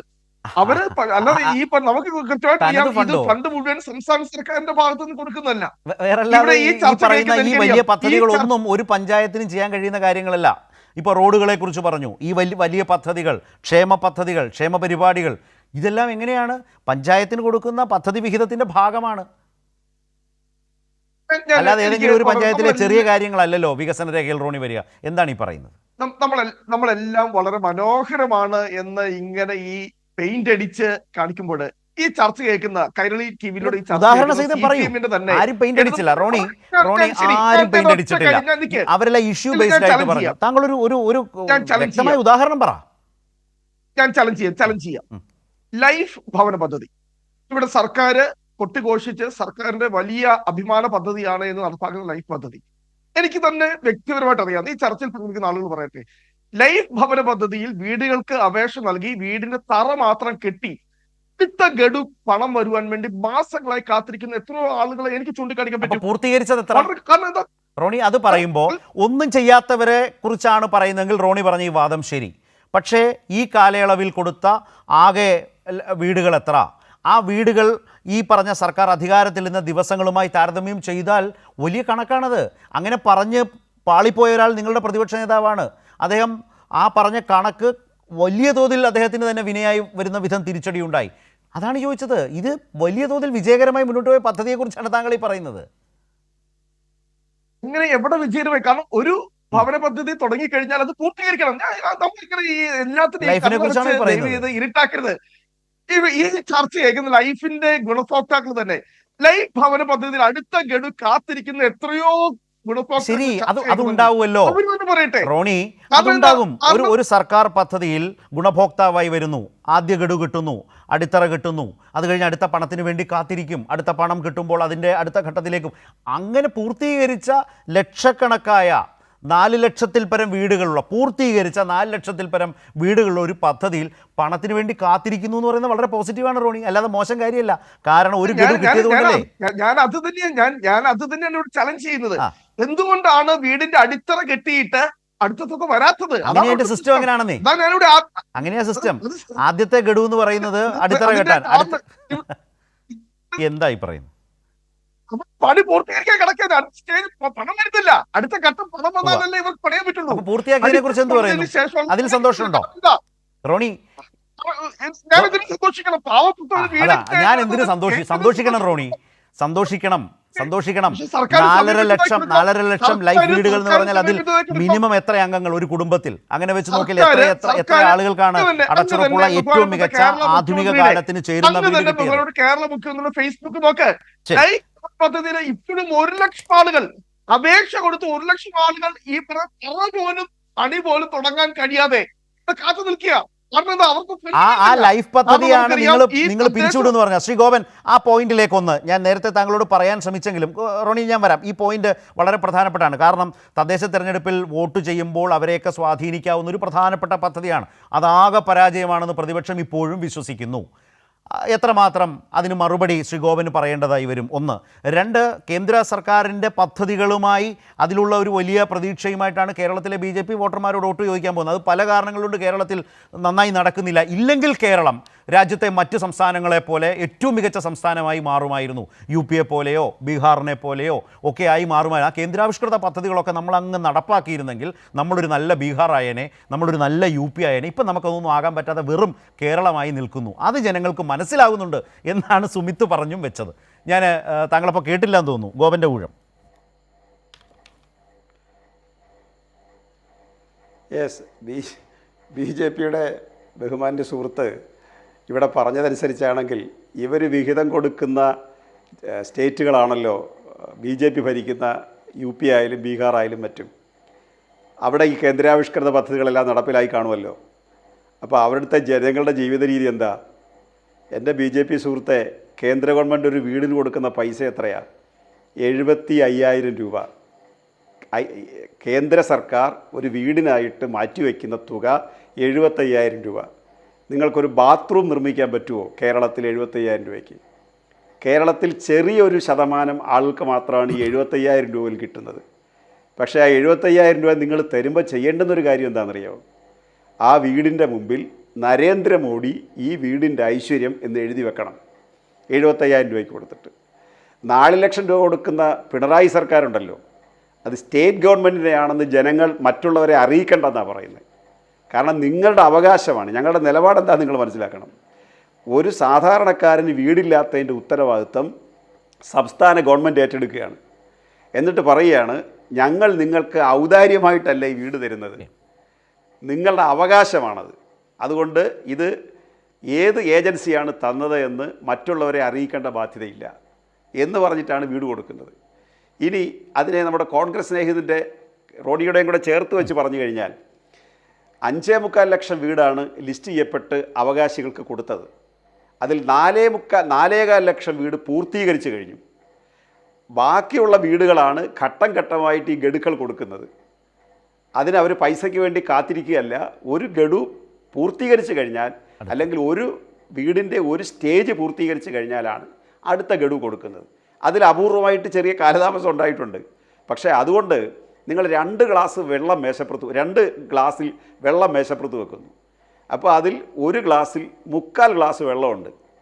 നിങ്ങൾ എങ്ങനെ പറയൂ അതിനെ? 1/4 ഭാഗം ഒഴിഞ്ഞു കിടക്കുന്നെന്ന് പറയുമോ, 3/4 ഗ്ലാസ് വെള്ളം ഉണ്ടെന്ന് പറയുമോ? സാമാന്യമായി പോസിറ്റീവായിട്ട് കാണുന്നവർ ആ ഗ്ലാസ്സിനകത്ത് 3/4 ഗ്ലാസ് വെള്ളം ഉണ്ടെന്നാണ് പറയുക. അതിൽ 1/4 ഗ്ലാസ് ഒഴിഞ്ഞു കിടക്കുക എന്ന് പറഞ്ഞാൽ നെഗറ്റീവിൻ്റെ നെഗറ്റീവാണത്. അതിനപ്പുറത്തേക്ക് പോവുകയാണ്. നിങ്ങൾ യഥാർത്ഥത്തിൽ ചെയ്യുന്ന അതാണ്. അപ്പോൾ ഇനി കേന്ദ്ര ഗവൺമെൻറ്റിൻ്റെ മറ്റ് കാര്യങ്ങൾ അദ്ദേഹം ഇവിടെ സൂചിപ്പിച്ചത് എടുത്ത് പറഞ്ഞു കഴിഞ്ഞാൽ 60-40 വിഹിതമുള്ള കേന്ദ്ര സ്കീമുകളുണ്ട്. ആ സ്കീമിൽ എത്ര സ്കീമുകളുടെ പൈസയാണ് തരാനുള്ളതെന്ന് അങ്ങേക്കറിയാവോ? അങ്ങ് ഈ പറഞ്ഞ ജലജീവൻ മിഷൻ്റെ 60% തുക കേരളത്തിന് തരേണ്ടതാണ്, 40% കേരളത്തിൻ്റെതാണ്. പക്ഷേ ഈ 60%-ൽ എത്ര 1000 കോടി കുടിശ്ശിയുണ്ടെന്ന് അങ്ങേക്കറിയാവോ? കേരളം ഇംപ്ലിമെൻറ്റ് ചെയ്യാൻ കഴിയുന്നില്ലെന്നാണ് പദ്ധതി. ഇവിടെ പൈസ തരുന്നില്ല എന്നുള്ളത് കോടതിയിൽ അവർ സമ്മതിച്ചതാണ്. ഇപ്പോൾ ചൂരൽമല ദുരന്തത്തിൽ 27 കോടി രൂപ സംസ്ഥാന ഗവൺമെൻറ് ഈ ബാങ്കുകളുമായി ബന്ധപ്പെട്ട് എഴുതിത്തള്ളി. സംസ്ഥാന ഗവൺമെൻറ് എഴുതിത്തള്ളി ആ ദുരന്തത്തിൽപ്പെട്ടവർക്ക്. ആ ദുരന്തത്തിൽപ്പെട്ടവർക്ക് കേന്ദ്ര ഗവൺമെൻറ് എഴുതിത്തള്ളേണ്ട തുക എഴുതിത്തള്ളില്ല. പ്രധാനമന്ത്രി ഇവിടെ വന്നൊരു കൊച്ചിനെ എടുത്ത് മടിയിൽ വെച്ച് മനോരമയും മാതൃഭൂമിയൊക്കെ വലിയ തോതിൽ ആഘോഷിച്ച് തിരിച്ചു പോയിട്ട് അദ്ദേഹം ഇവിടെ കേരളത്തിൽ വന്ന ചെലവ് കൂടി സംസ്ഥാന ഗവൺമെൻറ്റിൻ്റെ കയ്യിൽ നിന്ന് വാങ്ങിച്ച്, അതായത് ഇവിടെ സന്ദർശിക്കാൻ വന്ന ചെലവുണ്ടല്ലോ അതുകൂടി സംസ്ഥാന ഗവൺമെൻറ്റിൽ നിന്ന് വാങ്ങിച്ച്. എന്നിട്ട് ഈ പൈസ ഞങ്ങളൊക്കെ പറയുന്ന രാഷ്ട്രീയ ആരോപണം അല്ല, ഇതൊന്ന് ക്ലിയർ ചെയ്യട്ടെ, രാഷ്ട്രീയ ആരോപണമെന്ന് പറയാം. പക്ഷേ സുപ്രീം കോടതി എന്താ പറഞ്ഞേ? സുപ്രീം കോടതി രാഷ്ട്രീയക്കാർ പറയുന്നതിനേക്കാൾ ശക്തമായ ഭാഷയിൽ കേന്ദ്ര ഗവൺമെൻറ് വിമർശിച്ചു. അപ്പോൾ ഇവിടെ കേന്ദ്ര പദ്ധതികളുടെ പൈസ തരുന്നില്ല. തരാതിരുന്നിട്ട് പോലുമാണ് ഈ കേരളത്തിൽ നേരത്തെ ശ്രീ ശരത്ത് കൃത്യമായി ചൂണ്ടിക്കാണിച്ചതുപോലെ 62 ലക്ഷം വീട്ടിലാണ് ഈ ആഴ്ചയിൽ 3200 രൂപ 3600 രൂപ ചെല്ലുന്നത്. 62 ലക്ഷം വീട്ടിൽ. അത് കേരളത്തിൽ എന്തെല്ലാം പ്രയാസം ഉണ്ടായാലും സമൂഹത്തിലെ അടിത്തട്ടിൽ കഴിയുന്ന മനുഷ്യൻ്റെ കണ്ണീരൊപ്പണം എന്ന ഇടതുപക്ഷ രാഷ്ട്രീയമാണ് അതിൽ പ്രവർത്തിക്കുന്നത്. ഇനി ഒരു കാര്യം കൂടി, നേരത്തെ അദ്ദേഹം പറഞ്ഞു വികസന രേഖ എങ്ങനെയെങ്കിലുമൊക്കെ തപ്പിത്തട്ടി ഇറക്കുമെന്ന്. അങ്ങനെയാണ് UDFൻ്റെ പോലെ പഞ്ചായത്ത് ഇറക്കിയെന്നുള്ളത് അദ്ദേഹം സമ്മതിച്ച കാര്യമായി. പിന്നെ അദ്ദേഹത്തിന് മറുപടി ഇല്ലാതൊരു കാര്യം പറഞ്ഞെന്താ അറിയോ? തനത് ഫണ്ട് എടുത്താൽ ഇതൊക്കെ ചെയ്യുന്നതെന്ന്. എൻ്റെ സാറേ, ഒരു പഞ്ചായത്തിന്, ഒരു തദ്ദേശ സ്വയംഭരണ സ്ഥാപനത്തിന് എത്ര ശതമാനം തനത് ഫണ്ടുണ്ട് അവരുടെ ആകെ പദ്ധതി വിഹിതത്തിൽ? അങ്ങ് രേഖ എടുത്ത് നോക്ക്. തദ്ദേശ സ്വയംഭരണ സ്ഥാപനത്തിൻ്റെ തനത് ഫണ്ട് എന്തിനൊക്കെ ചെലവഴിക്കാം, അതിൽ ഓഡിറ്റിൽ എന്തൊക്കെ നിയന്ത്രണങ്ങളുണ്ട്, ഇതൊക്കെ അറിഞ്ഞു വെച്ചിട്ട് പറ. തദ്ദേശ സ്വയംഭരണ സ്ഥാപനങ്ങൾക്ക് കൊടുക്കുന്ന പ്ലാൻ ഫണ്ടിൽ നിന്ന്, അതുപോലെ വിവിധ ഏജൻസികളിൽ നിന്ന് വരുന്ന ഫണ്ടിൽ നിന്നാണ് അവർ ഈ വികസന പ്രവർത്തനമെല്ലാം നടത്തുന്നത്. അതിൽ UDFൻ്റെ പഞ്ചായത്ത് മേനി നടിച്ചുകൊണ്ടാണ് ഈ തെരഞ്ഞെടുപ്പിലേക്ക് അവർ പോകുന്നത്. അല്ലെങ്കിൽ ഒരു കാര്യം സമ്മതിക്കണം, ഞങ്ങളുടെ പഞ്ചായത്തൊന്നും വികസന പ്രവർത്തനം നടത്താൻ പണം കിട്ടിയില്ല, വോട്ട് ഫണ്ടിൻ്റെ കാര്യം മാത്രമേ ചെയ്തുള്ളൂ, ഞങ്ങൾ ഈ വികസന രേഖ ഇറക്കുന്നതെല്ലാം ബോഗസാണ് എന്നും കൂടി പറയണം. അപ്പോൾ പ്രശ്നം തീരും. ഞാൻ ഈ കോൺടെക്സ്റ്റിൽ നിങ്ങൾക്ക് രണ്ടുപേർക്കും ഒരു മറുപടി ഉണ്ടാകുമെന്ന് വിചാരിക്കുന്നു. രണ്ടുപേരിലേക്ക് ഞാൻ വരാം. ആദ്യം റോണി, ഒന്ന് ചുരുക്കി നമുക്ക് അടുത്തൊരു ഘട്ടത്തിലേക്ക് പോകുന്നതിന് മുമ്പ് എന്താണ് താങ്കൾ പറഞ്ഞതിനെ പൂർണ്ണമായും ഖണ്ഡിച്ച് വസ്തുതകൾ നിരത്തി ശ്രീ ഗോപൻ സംസാരിച്ചു വെച്ചു. ഞാൻ ഇവിടെ സംസാരിച്ചത് UDFന്റെ പഞ്ചായത്തുകൾ ഒരുപാട് ഈ വികസന പ്രോജക്റ്റുകൾ എല്ലാം നടപ്പാക്കി ഇല്ലാത്ത മേനി നടിച്ചു എന്നല്ല ഞാനിവിടെ പറഞ്ഞത്. പരിമിതമായിട്ടുള്ള, എനിക്ക് വളരെ കൃത്യമായിട്ട് അറിയാം, പഞ്ചായത്തുകൾക്കുള്ള തനത് ഫണ്ട് എന്ന് പറയുന്നത് വളരെ തുച്ഛമായ ഫണ്ടാ. അവരെ കൊണ്ട് പറ്റുന്ന രീതിയിലുള്ള തുച്ഛമായ ഫണ്ട് കൊണ്ട് അവർ ചെയ്യാവുന്ന കാര്യങ്ങൾ ചെയ്തിട്ടുണ്ട്. ഇല്ലാത്ത അവകാശവാദങ്ങളൊന്നും നടത്തിയിട്ടില്ല എന്നാണ് ഞാനിവിടെ പറഞ്ഞത്. ഇവിടെ പഞ്ചായത്തുകൾക്ക് പ്രവർത്തിക്കാൻ ആവശ്യം ഇത് വളരെ കൃത്യമായി തന്നെ നമ്മുടെ മുമ്പിലുള്ള ഡോക്യുമെന്റ് ആണ്. പഞ്ചായത്തുകൾക്ക് കൊടുക്കാനുള്ള ഫണ്ട് കൃത്യമായി തന്നെ സമയബന്ധിതമായി അത് സംസ്ഥാന സർക്കാർ കൊടുക്കുന്നില്ല. ഇവിടെ എത്രയോ തവണ വന്നു, ഇവിടെ തദ്ദേശ സ്വയംഭരണ വകുപ്പ് സെക്രട്ടറി റോണി ഇതിലെ പ്രശ്നം എന്താ അറിയോ? റോണി ഈ സ്റ്റേറ്റ്മെന്റ് ആദ്യം മുന്നോട്ട് വെച്ചു, ഗോപൻ അതിന് മറുപടി പറഞ്ഞു. അപ്പോൾ കുറച്ചുകൂടി തർക്കമുണ്ടെങ്കിൽ ക്ലാരിറ്റിയോടെ ആ വിഷയം അവതരിപ്പിക്കാൻ കഴിയണം. ആദ്യം പറഞ്ഞ ആ സ്റ്റേറ്റ്മെന്റിൽ ഇങ്ങനെ നിൽക്കാതെ സ്റ്റേറ്റ്മെന്റിലെ പെശക് എന്താണ് എന്നാണ് അദ്ദേഹം പറഞ്ഞു വെച്ചത്. അപ്പോൾ നിങ്ങൾക്ക് ആർഗ്യുമെന്റ് ഉണ്ടെങ്കിലാകാം, പക്ഷെ അത് പുതിയതാവണം. പറഞ്ഞതിന്റെ ആവർത്തനം കൊണ്ട് കാര്യമില്ലല്ലോ. മുമ്പ് പറഞ്ഞ പ്രശ്നമാണ് ഞാൻ പറഞ്ഞത്. ഞാൻ ഉദ്ദേശിച്ചതല്ല, ഞാൻ പറഞ്ഞതല്ല, അദ്ദേഹം പറഞ്ഞതെന്ന് സ്ഥാപിക്കാൻ വേണ്ടിയാണ് പറഞ്ഞത്. ഞാൻ പറഞ്ഞ കാര്യങ്ങളല്ല അദ്ദേഹം പറഞ്ഞത്.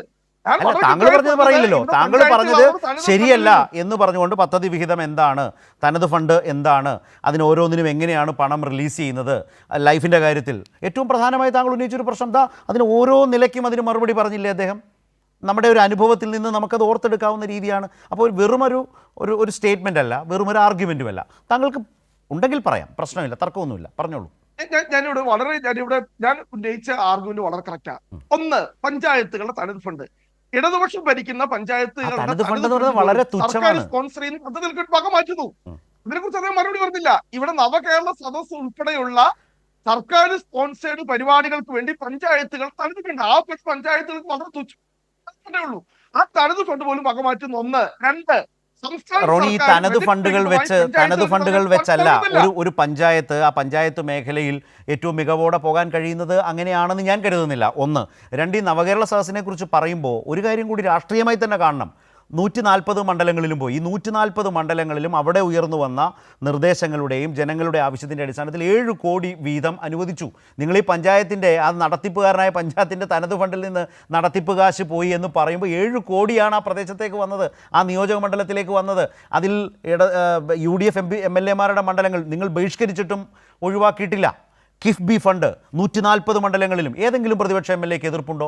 ഒരു പ്രതിപക്ഷ ലീഗ് MLA തന്നെയല്ലേ തൻ്റെ മണ്ഡലത്തിലാണ് ഏറ്റവും അധികം സ്കൂളുകൾ വന്നത് കിഫ്ബി പ്രോജക്റ്റിലൂടെ എന്ന് അഭിമാനത്തോടെ പറഞ്ഞത് നമ്മൾ കണ്ടതല്ലേ? അപ്പോൾ ഇതിലൊന്നിലും ഏതെങ്കിലും തരത്തിൽ, അതുകൊണ്ടാണ് പറഞ്ഞത് UDF ഭരിക്കുന്ന പഞ്ചായത്തുകളും തദ്ദേശ ഭരണ സ്ഥാപനങ്ങളും അവരുടെ വികസന രേഖയിൽ അവരുടെ മികവുകൾ അവർ അഭിമാനത്തോടെ അവതരിപ്പിക്കുന്നതിലെ ഈ സപ്പോർട്ട് സിസ്റ്റം അത് ശക്തവും വ്യക്തവുമാണ്. നിങ്ങളീ പറഞ്ഞ വാദം അവിടെ ഇല്ലാതായിപ്പോൾ. അത് ഞാൻ പല ഉദാഹരണങ്ങൾ ചൂണ്ടിക്കാട്ടിയതിനാണ് റോണി. ആ വിവേചനമില്ല എന്നുള്ളതിനാണ്. കാണിക്കാൻ പറ്റത്തില്ലല്ലോ. കാരണം എത്രയോ കാലം എന്തെല്ലാം ഇപ്പോ നിങ്ങളുടെ കാലത്ത് സുനാമി ഫണ്ട് പുതുപ്പള്ളിയിലേക്ക് പോയ വിവേചനത്തെ കുറിച്ച് ശ്രീ ഗോപന്റെ അടുത്തേക്ക് ഇട്ടുകൊടുത്ത ഇപ്പൊ കിട്ടും. സുനാമി ദുരന്തത്തിന് ശേഷം സുനാമി ഫണ്ട് പാലായിക്ക് പോയി, പുതുപ്പള്ളിക്ക് പോയി. എന്തൊരു ആക്ഷേപം ഉണ്ടായിട്ടുണ്ട്. പറ്റും അങ്ങനെയൊക്കെ. അങ്ങനെ കേരളം ഒരുപാട് കണ്ടിട്ടുണ്ട് ഈ വിവേചനം. റോണി അങ്ങനെയൊന്നും പറയരുത്. റോണിയുടെ കോട്ടയത്തേക്ക് വന്നു, കടൽ പോലും ഇല്ലാത്ത കോട്ടയത്തേക്ക് സുനാമി ഫണ്ട് വന്നു എന്ന് പറഞ്ഞ് എന്തൊരു കാലം ഉണ്ടായിരുന്നു, അറിഞ്ഞൂടെ? മുഖ്യമന്ത്രിയുടെ ദുരിതാശ്വാസ നിധിയിൽ നിന്നുള്ള ഫണ്ട് എല്ലാ ഇതിലേക്കും പോകും, അല്ലാണ്ട് ഒരു പർട്ടിക്കുലർ സ്കീമിലേക്ക് മാത്രമല്ല മുഖ്യമന്ത്രി. നമ്മൾ അതിനെ തമ്മിൽ ക്ലബ് ചെയ്യുമ്പോഴുള്ള പ്രശ്നമാണ്. നിങ്ങൾ ഈ പറഞ്ഞ സുനാമി ഫണ്ടിനെയും മുഖ്യമന്ത്രിയുടെ ദുരിതാശ്വാസ നിധിയെ തമ്മിൽ കമ്മിറ്റുള്ള പ്രശ്നമാണ്. മുഖ്യമന്ത്രിയുടെ ദുരിതാശ്വാസ നിധിയിൽ നിന്ന് കേരളത്തിൽ അതിനുവേണ്ടിയുള്ള പണം അവിടുന്ന് തന്നെ ഉപയോഗിക്കണം. അതിന്റെ പേരിൽ മറ്റു ജില്ലയിൽ കൊണ്ടുപോയിട്ടല്ല റോഡ് പണിയേണ്ടത്. അല്ല, അതെ, നമ്മൾ വസ്തുതകളെ മൂടി വെച്ചുകൊണ്ട് ഇല്ലാത്ത ഞാൻ പറഞ്ഞ ആർഗ്യുമെന്റിൽ വളരെ കൃത്യമായി തന്നെ നിൽക്കുകയാണ്. പഞ്ചായത്തിലെ വളരെ കൃത്യമായി തന്നെ കഴിഞ്ഞ സാമ്പത്തിക വർഷത്തെ 2024-25 സാമ്പത്തിക വർഷത്തിൽ 1600 കോടി രൂപ പഞ്ചായത്തിൽ കിട്ടാനുണ്ട്. അതിൽ 600 കോടി SC/ST ഫണ്ടാണ്. ഇതുവരെ കൊടുത്തിട്ടില്ല എന്ന് എന്റെ ആരോഗ്യം ഞാൻ ഉറച്ചു തന്നെ നിൽക്കുകയാണ്. ഞാനിവിടെ വളരെ കൃത്യമായി തന്നെ പറയുന്നുണ്ട്, ഞാനിവിടെ ചലഞ്ച് ചെയ്യുക. വളരെ കൃത്യമായി തന്നെ ഓഡിറ്റ് തെരഞ്ഞെടുപ്പിനെല്ലാം പറഞ്ഞിരിക്കുന്നത് കേരള സർക്കാരിന്റെ ബജറ്റിൽ പ്രഖ്യാപിച്ചിരിക്കുന്ന പദ്ധതികളിൽ 46% മാത്രമേ ചെലവഴിക്കുന്നുള്ളൂ എന്നും ബാക്കി പണം ഇവിടെ വകമാറ്റുകയാണെന്നും സർക്കാർ മറ്റു പദ്ധതികളിലേക്ക് വകമാറ്റി ജനോപകാരപ്രദമായ പദ്ധതികളല്ല. ഞാൻ ആ ആർഗ്യുമെന്റിൽ പ്രതിപക്ഷം നിൽക്കണമല്ലോ, അതിലെ പ്രതിപക്ഷം. ഞാൻ സുമിത്തിലേക്ക് വരികയാണ്. പക്ഷെ അപ്പോഴും എൻ്റെ ഒരു സംശയമാണ്, നിങ്ങളുടെ ചർച്ചയ്ക്ക് വേണ്ടിയിട്ടല്ല, എൻ്റെ ഒരു സംശയം ഞാൻ പറയുന്നത്, ഇത് ഈ പറഞ്ഞ രീതിയിൽ ഇപ്പോൾ റോണി പറഞ്ഞതുപോലെയാണ് കേരളത്തിലെ പഞ്ചായത്ത് തദ്ദേശ ഭരണ സ്ഥാപനങ്ങളിൽ സംഭവിക്കുന്നതെങ്കിൽ യഥാർത്ഥത്തിൽ ജനങ്ങളുടെ മുമ്പിലെ സർക്കാർ അവരാണ്, തദ്ദേശ ഭരണ സ്ഥാപനങ്ങളാണ്. അവിടെ നിങ്ങൾ പറഞ്ഞതുപോലത്തെ ഒരു സാഹചര്യവും അനുഭവമാണ് എങ്കിൽ സംഭവിക്കുന്നത് മറ്റൊന്നാണ്. ജനങ്ങൾ വലിയ ബുദ്ധിമുട്ടിലാകും, വലിയ പ്രതിഷേധങ്ങൾ ഉണ്ടാകും, ഇവിടുത്തെ മാധ്യമങ്ങൾക്ക് അതൊരു ചാകരയായി മാറും. ആ നിലയിൽ എവിടെയാണ് സാഹചര്യം രൂപപ്പെട്ടിട്ടുള്ളത്? ഇതേ കാലയളവിൽ അതിദാരിദ്ര്യം ഇല്ലാതാക്കാൻ വേണ്ടി വലിയ തോതിൽ ഒരു മനസ്സോടെ UDF തദ്ദേശഭരണ സ്ഥാപനങ്ങൾ അതിൽ നിന്നിട്ടില്ലേ, പൂർത്തീകരിച്ചിട്ടില്ലേ? അതുപോലെ കോവിഡ് കാലത്തെ സമൂഹ അടുക്കളയും സംവിധാനങ്ങളുമൊക്കെ വന്നതിലും UDF പഞ്ചായത്തുകളും തദ്ദേശഭരണ സ്ഥാപനങ്ങളും ഉണ്ടായിരുന്നില്ലേ? അതുപോലെ ഈ ക്ഷേമ പെൻഷനുകൾ ഈ വിധം വർദ്ധിപ്പിക്കുമ്പോൾ അത് കൊടുക്കുന്ന ഒരു സംവിധാനത്തിൽ തദ്ദേശഭരണ സ്ഥാപനങ്ങളുടെയും ഒക്കെ ഒരു വലിയ കൂട്ടായ്മയിൽ അങ്ങനെയല്ല എങ്കിൽ, റോണി പറഞ്ഞതുപോലെയാണെങ്കിൽ, കേരളത്തിലെ പ്രതിപക്ഷം കാണുന്നത് പോലെയാണ് എങ്കിൽ എന്താകും കേരളത്തിലെ ജീവിതം എന്നൊരു പ്രശ്നമുണ്ട്. അവിടെയാണ് ഞാൻ വരാം. റോണി പ്ലീസ്, വരാം. ഞാൻ സുമിത്തിൻ്റെ ഒരു അവസരത്തിലേക്ക്. സുമിത്ത്, ഇതിലൊരു പ്രധാനപ്പെട്ട കാര്യം താങ്കൾ ഈ സുമിത്തിൻ്റെ കോള് കട്ടാണ്. എനിക്ക് സുമിത്തിനോട് ചോദിക്കാനുണ്ടായിരുന്ന ഇതാണ്, ഈ പറഞ്ഞ 75,000 രൂപയുടെ ബീഹാറിലെ നരേന്ദ്രമോദി വീടുകളൊക്കെ ഈ ബീഹാറിലെ തെരഞ്ഞെടുപ്പിന് അവിടേക്ക് പോയ മാധ്യമപ്രവർത്തകരൊക്കെ ചിത്രീകരിച്ച് സോഷ്യൽ മീഡിയയിൽ അതൊരു ഗംഭീരമായി ഓടുന്നുണ്ടായിരുന്നു. സുമിത്ത് അത് കണ്ടിട്ടുണ്ടോ എന്നൊന്ന് എനിക്ക് ചോദിക്കണം എന്നുണ്ടായിരുന്നു. നമ്മുടെ ലൈഫ് വീടുകളും ലൈഫ് പദ്ധതിയുടെ ഭാഗമായി വന്നിട്ടുള്ള വീടുകളും നരേന്ദ്രമോദി വിഭാവനം ചെയ്ത 75,000 രൂപയുടെ വീടുകളും. സുമിത്തിനെ ലൈനിൽ കിട്ടിയാൽ നമുക്കത് ചോദിക്കാം. ഞാൻ ഇതേക്കുറിച്ച് ഒന്നുകൂടി ക്യുക്കായി ശ്രീ ഗോപൻ, അദ്ദേഹം വീണ്ടും ഈ പറഞ്ഞതിൽ ഉറച്ചു നിന്നുകൊണ്ട് പറയാൻ ശ്രമിച്ചതിൽ ഏതിലെങ്കിലും ഒന്നിൽ താങ്കളുടേതായ ഒരു മറുപടിയുടെ ആവശ്യമുണ്ടോ? 2, ഏതെങ്കിലും തരത്തിൽ കേരളത്തിലെ പ്രതിപക്ഷത്തിന് സർക്കാരിനെ നയിക്കുന്ന ഇടതുമുന്നണിക്കെതിരെ ഭരണപരമായും രാഷ്ട്രീയമായും ഒരു വെല്ലുവിളി നിങ്ങൾക്ക് മുമ്പിൽ ഈ തെരഞ്ഞെടുപ്പ് കാലത്ത് രൂപപ്പെടുത്താൻ കഴിഞ്ഞിട്ടുണ്ടോ?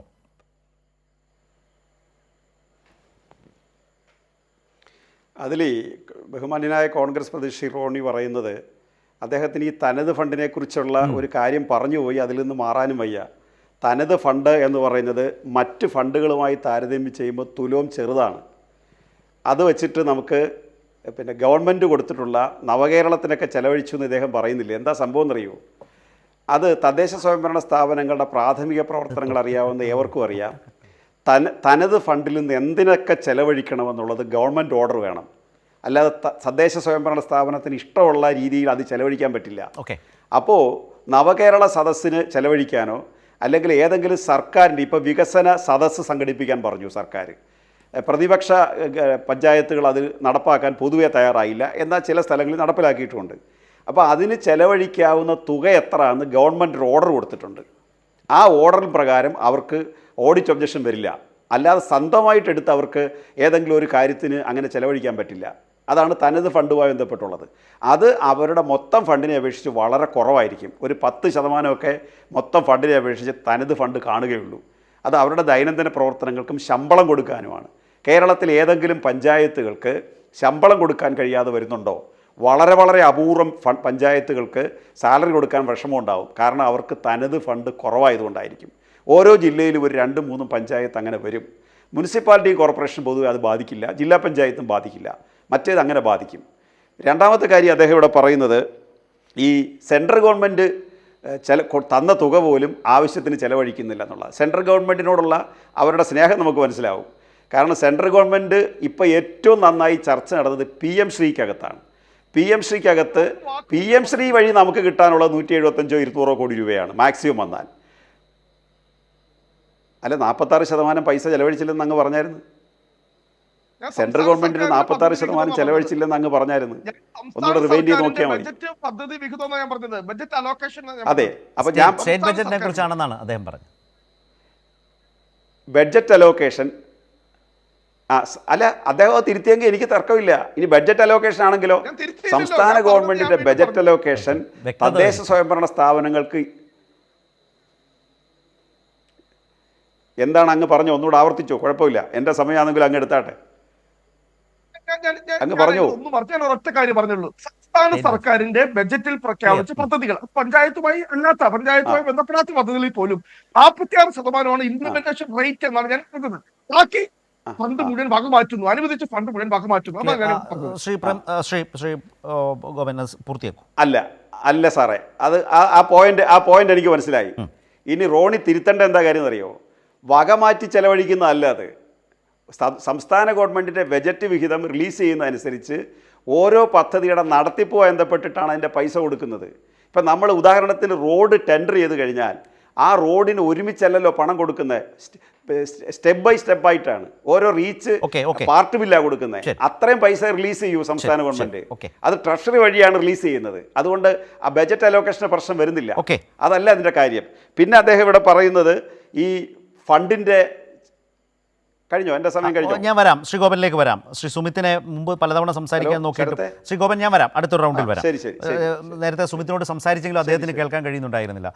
ശ്രീ സുമിത്ത്, ഞാൻ നേരത്തെ പറയാൻ വന്നത് ഈ നിങ്ങൾ അതിഗംഭീരമായി നടത്തിക്കൊണ്ടു പോകുന്ന ബീഹാറുണ്ട്, യു പി ഉണ്ട്, അത്തരം ഒരുപാട് സംസ്ഥാനങ്ങളുണ്ടല്ലോ. നമ്മളതിനേക്കാളൊക്കെ വളരെ താഴെ നിൽക്കുന്ന ഒരു പാവം സംസ്ഥാനമാണല്ലോ. അപ്പം നിങ്ങൾ അങ്ങോട്ട് വന്നു കഴിഞ്ഞാൽ നമ്മളെ കേരളത്തെ അങ്ങ് ബീഹാറാക്കി കളയും, യു പി ആക്കി കളയും, കേന്ദ്രാവിഷ്കൃത പദ്ധതികൾ കൊണ്ട് ആ സംസ്ഥാനങ്ങളെ മൂടിയതുപോലെ നമ്മളെയും മൂടും.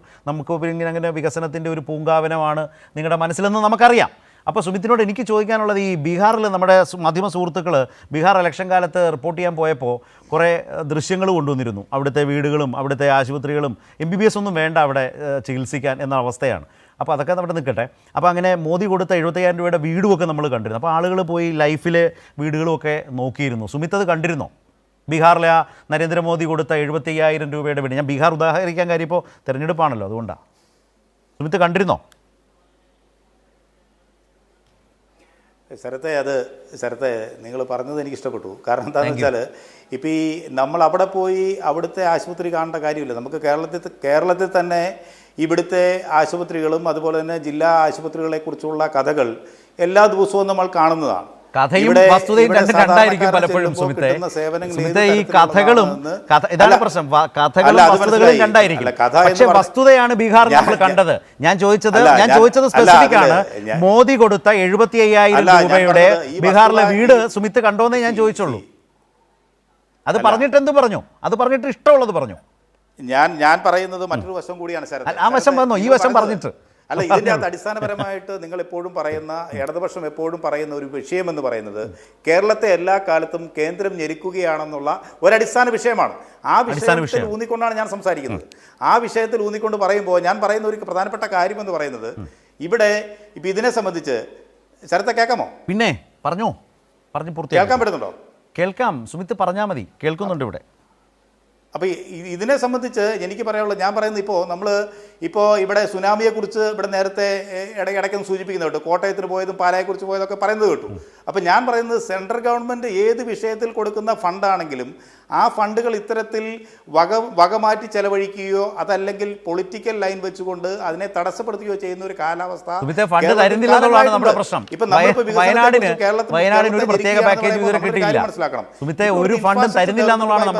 കേരളത്തിൽ നാം കാണുന്ന ഡെവലപ്മെന്റ്സ്, നമ്മൾ ഇവിടുത്തെ കാണുന്ന ഹൈവേസ്, അതുപോലെ തന്നെ പാലങ്ങൾ, അതുപോലുള്ള വികസനങ്ങൾ, അതുപോലെ നമ്മുടെ ജൽജീവൻ മിഷനുമായിട്ട് ബന്ധപ്പെട്ട് 6,000 കോടിയാണ് കേരളം എണ്ണി അങ്ങോട്ട് കൊടുത്തത് കേട്ടോ സുമിത്തെ. ഈ ദേശീയപാത വികസനത്തിന് 6,000 കോടി അങ്ങനെ എണ്ണി കൊടുത്തു. വേറൊരു സംസ്ഥാനം കൊടുത്തിട്ടില്ല. കേരളത്തിലേക്ക് ജൽജീവൻ മിഷനുമായിട്ടുള്ള ഫണ്ട് കൊടുത്തിട്ടില്ല എന്നാണ് നിങ്ങൾ പറയുക. അതിന് സെൻട്രൽ ഗവൺമെന്റ് ലഭിച്ചിട്ടില്ലെന്നാണ് നിങ്ങൾ പറയുന്നത്. അത് എനിക്ക് അത്ഭുതമായി തോന്നുന്നു. എനിക്കത് മനസ്സിലാകുന്നില്ല. ഏതായാലും ബീഹാറിലെ വീട് കണ്ടിട്ടില്ലല്ലോ, അത് നന്നായി. കണ്ടിരുന്നെങ്കിൽ ആകെ ഡസ്റ്റ് അടിച്ചേനെ. ഈ തെരഞ്ഞെടുപ്പ് ഞാൻ എങ്ങോട്ട് ഇറങ്ങുന്നില്ല എന്ന് പറഞ്ഞാൽ ഇപ്പോൾ പ്രചരണത്തിന് സുമിത്ത് പോകാതിരുന്നേനെ. അത് വീണ്ടും പോയി ഇടയ്ക്ക്. ഞാൻ ശ്രീ റോണിയിലേക്ക് വരാം. റോണി, ഇതിനൊരു പ്രധാനപ്പെട്ട, ഇപ്പം നമ്മൾ ഈ പഞ്ചായത്തുകളുമായി ബന്ധപ്പെട്ട് വളരെ വളരെ പ്രധാനപ്പെട്ട, ഇപ്പോൾ കാണുന്ന പ്രേക്ഷകരെ സംബന്ധിച്ച് അവരുടെ ദൈനംദിന ജീവിതത്തിൽ വളരെ പ്രധാനപ്പെട്ട 2 സ്ഥാപനങ്ങളാണ് തദ്ദേശ ഭരണ സ്ഥാപനങ്ങൾ, അതുപോലെ വില്ലേജ് ഓഫീസുകൾ. അവരുടെ ജീവിതവുമായി അത്ര ബന്ധപ്പെട്ട് നിൽക്കുക, അവരുടെ മാത്രം നമ്മുടെയൊക്കെ. അപ്പോൾ അങ്ങനെ നിൽക്കുമ്പോൾ അതുമായി ബന്ധപ്പെട്ട് ഇത്രയൊക്കെ കാര്യങ്ങൾ പറയുന്നത് നല്ലത് തന്നെയാണ്. അവർക്ക് പലതും വിലയിരുത്താൻ അത് ഗുണം ചെയ്യും. രാഷ്ട്രീയമായി നോക്കൂ, നിങ്ങൾക്ക് ഇങ്ങനെ, ഞാൻ തുടക്കത്തിൽ പറഞ്ഞ ആ സ്റ്റേറ്റ്മെൻറ്റിലേക്ക് വരികയാണ്, ഇങ്ങനെ തുടർ ഭരണത്തിൽ 10 വർഷമായി നിൽക്കുന്ന ഒരു സർക്കാരിനെതിരായി ഒരു മത്സര രംഗത്തേക്ക് പോകുമ്പോൾ നിങ്ങൾ വേഗം ഉപതെരഞ്ഞെടുപ്പുകളെക്കുറിച്ച് പറയും. ഞാൻ പറഞ്ഞതിൽ ഒരു പൊതു തെരഞ്ഞെടുപ്പിലേക്ക് പോകുമ്പോൾ അല്ലെങ്കിൽ തദ്ദേശ തെരഞ്ഞെടുപ്പിലേക്ക് പോകുമ്പോൾ ആ സർക്കാർ ചെയ്ത കാര്യങ്ങൾ വളരെ ആധികാരികമായി തുടർച്ചയായി പറഞ്ഞുകൊണ്ടിരിക്കുമ്പോൾ ജനങ്ങൾക്കത് ബോധ്യപ്പെടുന്ന കാലത്ത് അതിനെ ചെക്ക് വെക്കാൻ കഴിയുന്ന നിലയിൽ നിങ്ങൾക്ക് സംഘടനാപരവും രാഷ്ട്രീയവുമായി രൂപപ്പെടാൻ കഴിഞ്ഞിട്ടില്ല. പലയിടത്തും റിബൽ പ്രശ്നങ്ങൾ വരുന്നു, ചർച്ചകളെങ്ങും എത്താത്ത സാഹചര്യം വരുന്നു, വലിയ തോതിൽ പല ആക്ഷേപങ്ങളും നിൽക്കുന്ന സാഹചര്യമുണ്ട്. 1. 2, നിങ്ങളുടെ രാഷ്ട്രീയം തന്നെ ഈ പറയുന്നത് പോലെ സംഘ്പരിവാറിൻ്റെ വർഗീയതയ്ക്കെതിരായ വളരെ ശക്തമായ ഒരു നിലനിൽപ്പ്, ഒരു രാഷ്ട്രീയം കേരളത്തിലുള്ളപ്പോൾ തന്നെ നിങ്ങൾ ജമാഅത്തെ ഇസ്ലാമിയെയും SDP-യും കൂട്ടുപിടിച്ചുകൊണ്ടുള്ള വർഗീയതയുമായി സന്ധി ചെയ്യുന്ന വളരെ അപകടകരമായ ഒരു രാഷ്ട്രീയത്തെയാണ് ഈ തെരഞ്ഞെടുപ്പിൽ പ്രതിനിധാനം ചെയ്യുന്നത്. ആ കൂട്ടുകെട്ട് പ്രകടമായി തുടങ്ങി പലയിടത്തും. റോണി, ഇവിടെ ഞാൻ ഒരൊറ്റ കാര്യം മാത്രം ചോദിച്ചോട്ടെ. നമ്മൾ ഇവിടെ കോൺഗ്രസ് സമരങ്ങൾ നടത്തിയോ ഇല്ലയോ എന്നുള്ളതല്ല വിഷയം. ഇവിടെ കഴിഞ്ഞ ഒരു 5 വർഷം ഞാൻ ഒറ്റ കാര്യം മാത്രം ചോദിക്കട്ടെ. ഈ പഞ്ചായത്തുകളിൽ നിന്നും ജനങ്ങൾക്ക് കിട്ടുന്ന നിരവധിയായിട്ടുള്ള സേവനങ്ങളുണ്ട്. ഏറ്റവും പ്രധാനപ്പെട്ടത് കെട്ടിട നികുതിയുമായി ബന്ധപ്പെട്ട്, വീട്ടുകാരുമായി ബന്ധപ്പെട്ട്, പെർമിറ്റ് ഫീസുമായി ഒക്കെ ബന്ധപ്പെട്ട് കഴിഞ്ഞ 5 വർഷത്തിനുള്ളിൽ എത്ര മടങ്ങാണ് ഇവയുടെയൊക്കെ ഫീസ് വർദ്ധിപ്പിച്ചത്? ഫീസ് വർദ്ധിപ്പിക്കാനുള്ള കാരണം എന്താ? ഫീസ് വർദ്ധിപ്പിക്കണം. അത് തന്നെ ഞാൻ എന്റെ ഈ ചർച്ചയുടെ ആദ്യം തൊട്ട് ഞാൻ പറയുന്നത്, പഞ്ചായത്തുകൾക്ക് സംസ്ഥാന സർക്കാർ കൊടുക്കേണ്ട ഫണ്ട് കൊടുക്കുന്നില്ല. അതുകൊണ്ടാണ് ഇതിനെ നിഷേധിക്കുന്നത് എനിക്ക് തോന്നുന്നില്ല. അല്ല, കാലോചിതമായ ഫീസ് വർധനവ് വേണ്ടതല്ലേ? കാലോചിതമല്ലാത്ത അല്ലെങ്കിൽ ഒരു തരത്തിലും ന്യായീകരണമല്ലാത്തൊരു ഫീസ് വർധന എന്ന നിലയിൽ പറയാമോ? ഇപ്പോൾ ഉദാഹരണത്തിന് ഒരു കാര്യം റോണി, കോർട്ട് ഫീസ് സ്റ്റാമ്പിൻ്റെ അതുമായി ബന്ധപ്പെട്ട കോടതി വ്യവഹാരങ്ങളുമായി ബന്ധപ്പെട്ട ഈ ഫീസ് വർധനവിൻ്റെ ഒരു പശ്ചാത്തലം നോക്കും. അല്ല, ഞാൻ അതിലും പോകുന്നത് മനുഷ്യരാണ്, സാധാരണക്കാരാണ്. ഞാൻ പറഞ്ഞു വന്നതെന്താണെന്ന് വെച്ചാൽ, അതിൽ അഭിഭാഷകർ അതിനെതിരെ കോടതിയിൽ പോയി, ഹൈക്കോടതി അടക്കം അതിനെ ആ ഹർജി തള്ളിക്കൊണ്ട് ആ ഫീസ് വർധനവ് ശരിയാണെന്ന് പറഞ്ഞു. അപ്പോൾ കാലാകാലങ്ങളായി വളരെ ചെറിയ നിരക്കിൽ ഉണ്ടായിരുന്ന ഫീസുകൾ വർദ്ധിപ്പിക്കുന്നതിൽ എന്താണ് അപാകത? അത് വളരെ ജെന്യുവിൻ ആയിരിക്കണം എന്നുള്ളതാണ് പ്രശ്നം. അത് കീപ്പ് ചെയ്യാൻ കഴിഞ്ഞിട്ടുണ്ട് എന്നാണ്. ഇവിടെ എത്ര ശതമാനം ഫീസ് വർദ്ധിപ്പിക്കാം എന്നതുമായി ബന്ധപ്പെട്ട് ഇവിടെ നിയമങ്ങളും ചട്ടങ്ങളും ഒക്കെ ഉണ്ട്. അതിനെ പോലും മറികടന്നുകൊണ്ട് അതിന്റെ ഇരട്ടിയാണ് ഈ പറയുന്ന കെട്ടിട നികുതി, വീട്ടുകരം, പെർമിറ്റ് ഫീസ്. ശ്രീ ഗോപൻ, അങ്ങനെയാണോ?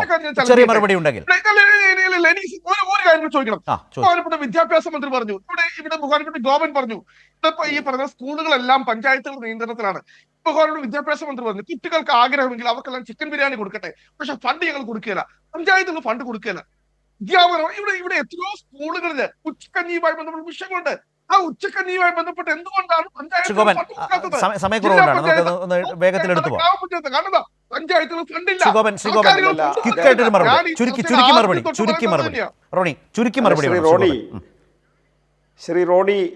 ശ്രീ റോണി, പഞ്ചായത്തുകളും മുനിസിപ്പാലിറ്റികളും എല്ലാം കോർപ്പറേഷനൊക്കെ അവരുടെ അധീനത വരുന്ന സ്കൂളിൽ ഉച്ചഭക്ഷണത്തിന് പ്രോജക്റ്റ് വെച്ച് സഹായിക്കാറുണ്ട്. ഉദാഹരണത്തിന് ഗ്രാമപഞ്ചായത്തുകൾ LP സ്കൂളുകളിൽ പ്രഭാത ഭക്ഷണത്തിൻ്റെ ഒരു മുഖ്യ പങ്ക് വഹിക്കുന്നത് അവരാണ്. അവിടുത്തെ ക്ലാസ് റൂമുകളിലും മറ്റ് പശ്ചാത്തല സൗകര്യങ്ങളിലും ടോയ്ലറ്റ് സംവിധാനത്തിലുമൊക്കെ സംവിധാനം ഒരുക്കി കൊടുക്കുന്നത് അതായത് തദ്ദേശ സ്വയംഭരണ സ്ഥാപനങ്ങളാണ്.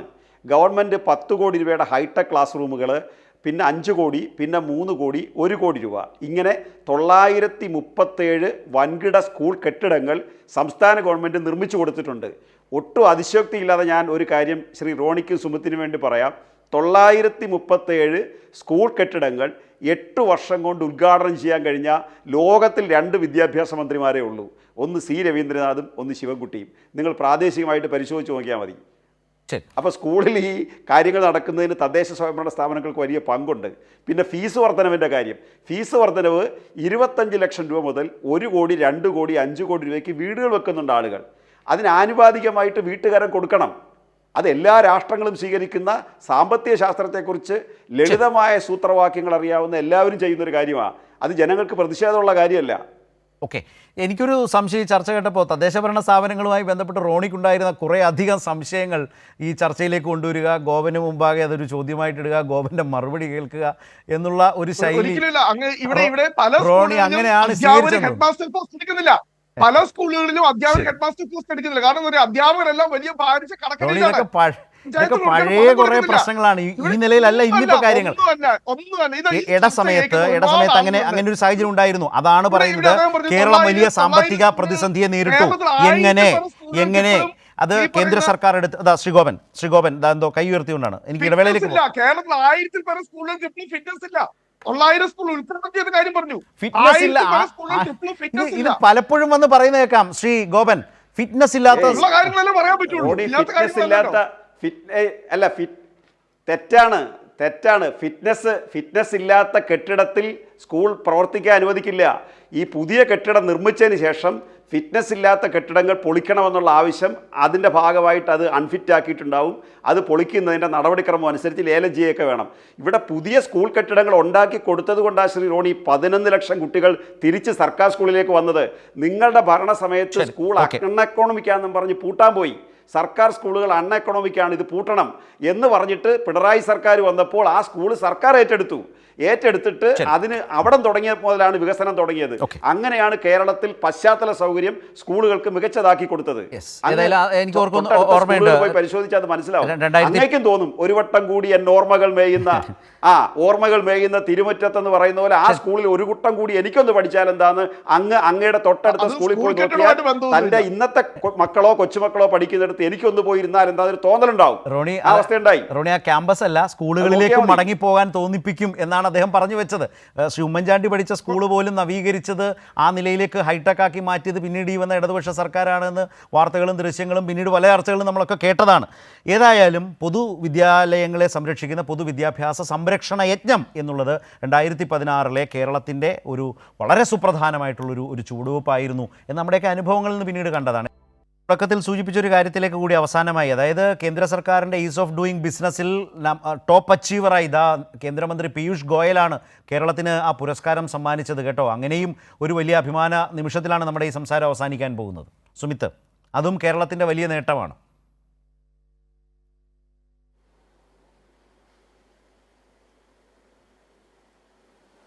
സുമിത്ത് വീണ്ടും കേൾക്കുന്നില്ലെന്ന് തോന്നുന്നു. സുമിത്ത്, അടുത്ത ചർച്ചയിൽ നമുക്ക് വീണ്ടും സംസാരിക്കാം. ഇതുപോലത്തെ ഒരു അവസ്ഥ ഉണ്ടാകാതിരിക്കട്ടെ. ആ ചെവിയിൽ വെച്ചിരിക്കുന്ന ഇയർപോഡ് ഒരു വില്ലനാകുന്നുണ്ട്. അതിലിടയ്ക്കിടയ്ക്ക് സുമിത്ത് തൊടുന്നത് കൊണ്ടാണ് കട്ടായി പോകുന്നതെന്നാണ് ഞാൻ മനസ്സിലാക്കുന്നത്. കേൾക്കുന്നുണ്ടോ? ഇല്ല. റൈറ്റ്. റോണി, ഈ ഇടതുപക്ഷത്തിന് തദ്ദേശ ഭരണ രംഗത്ത് അല്ലെങ്കിൽ കേരളത്തിൽ അതിലുള്ള ഒരു വലിയ ആധിപത്യമുണ്ട്. ആ ഒരു ആധിപത്യത്തെ ഇപ്പോൾ കഴിഞ്ഞ തവണ ഉണ്ടായിരുന്നതിലും മുന്നോട്ട് പോകുന്നതാണ് ഇടതുമുന്നണിയുടെ ഒരു വിലയിരുത്തൽ. അതിനെ തടഞ്ഞു നിർത്താൻ കഴിയുന്ന നിലയിലേക്ക് ഒരു സംഘടനാപരവും രാഷ്ട്രീയവുമായ ഒരു പ്രതിപക്ഷത്തെ കാണുന്നില്ലല്ലോ റോണി. ഇവിടെ പ്രതിപക്ഷം സജീവമാണെന്നോ സക്രിയമാണെന്നോ ക്രിയാത്മകമാണെന്നോ ഒക്കെ ഉള്ളത് തെരഞ്ഞെടുപ്പ് ഫലം വരുമ്പോൾ വളരെ കൃത്യമാണ്. ഞാൻ ഈ ചർച്ചയുടെ ആദ്യം തൊട്ട് ഞാൻ ഇവിടെ പറഞ്ഞു കെട്ടിട ഫീസ് കൂട്ടിയത് വളരെ സാധാരണയായി. 10 ഇരട്ടിയാണ് കൂട്ടിയത്, 10 ഇരട്ടി. ഇവിടെ പാവപ്പെട്ടവരുടെ കാര്യം പറഞ്ഞാൽ 100 ചതുരശ്ര മീറ്റർ ഉണ്ടായിരുന്നത് അപേക്ഷാ ഫീസ് നേരത്തെ 30 രൂപയായിരുന്നെങ്കിൽ 3000 രൂപയാക്കി, അല്ല 300 രൂപയാക്കി. 1000 രൂപ ഉണ്ടായിരുന്നത് 3000 രൂപയാക്കി. ഞാൻ അല്ലാതെ ഇവിടെ ഒന്നും നുണ പറയാനോ അല്ലെങ്കിൽ കാണിക്കാനോ എന്നത് സത്യമാണ്. കാരണം 5% ഈ ബിൽഡിംഗ് ഫീസ് കൂട്ടുവാനുള്ള പെർമിഷൻ ഉള്ളത് മുൻ സർക്കാരുകളൊക്കെ ചെയ്തുകൊണ്ടിരിക്കുന്നത്. പക്ഷെ ഇവിടെ ഒന്ന് 8 ഇരട്ടിയാണ് കൂട്ടിയത്. മുഴുവൻ കൊള്ളയടിച്ച ജനങ്ങളെ കെട്ടിട നികുതി, പെർമിറ്റ് ഫീസ്, എല്ലാ തരത്തിലും വെള്ളക്കരം, ഇലക്ട്രിസിറ്റി ചാർജ്, എന്നിട്ട് പഞ്ചായത്ത് കൊടുക്കാതെ ഇവിടെ വന്ന് പഞ്ചായത്തിലൊക്കെ നിങ്ങൾ ഒരുപാട് ചെയ്തു. സർക്കാരിന്റെ വികസന പ്രവർത്തനങ്ങൾ മുഴുവൻ മാസങ്ങളായി ഇവിടെ അടിത്തറ മാത്രം കെട്ടിയിട്ടിരിക്കുന്ന. നേരത്തെ പറഞ്ഞതുകൊണ്ട് മാത്രം ഞാൻ ഇടപെടുകയാണ് പ്ലീസ്. റോണി അത് പറഞ്ഞതായതുകൊണ്ടാണ്. സമയം തീരുന്നു. ഇവിടെ ശ്രീ ഗോപൻ കേരളത്തിൽ ഇടതുപക്ഷത്തിന്റെ തദ്ദേശ ഭരണ രംഗത്തെ ആ ഒരു വലിയ ആധിപത്യത്തെ അല്ലെങ്കിൽ ഒരു വലിയ മുന്നേറ്റമുണ്ട്. അതിനെ ഏതെങ്കിലും തരത്തിൽ രാഷ്ട്രീയമായി തടയാൻ കേരളത്തിലെ പ്രതിപക്ഷത്തിനോ BJPക്കോ കഴിയുമോ? എന്താണ് നിങ്ങളുടെ വിലയിരുത്തൽ? നിങ്ങൾ ഇപ്പോഴുള്ളതിലും അപ്പുറത്തേക്ക് കൂടുതൽ മുന്നോട്ട് പോകുമെന്നാണോ വിലയിരുത്തൽ ഈ ഘട്ടത്തിൽ? ഒരു വാക്ക് അതിലേക്ക് വരുന്നതിന് മുമ്പ് ഒരു വാക്ക് ശ്രീ റോണി ഇവിടെ പറഞ്ഞ കെട്ടിട നികുതി സംസ്ഥാന ഗവൺമെൻറ്റിൻ്റെ വരുമാനമായിട്ട് മാറുന്നതല്ല. കോൺഗ്രസിൻ്റെയും BJPയുടെയും ഇടതുപക്ഷത്തിൻ്റെയും തദ്ദേശ സ്വയംഭരണ സ്ഥാപനങ്ങളുടെ പ്രവർത്തനങ്ങൾക്കാണ് തനത് ഫണ്ട് വരുന്നത്. കെട്ടിട നികുതി തനത് ഫണ്ടിൻ്റെ ഭാഗമായിട്ട് മാറുന്നതാണ്. അതിൻ്റെ ഒരു ചെറിയ വർധന അതിനകത്ത് വരുത്തിയിട്ടുണ്ട്.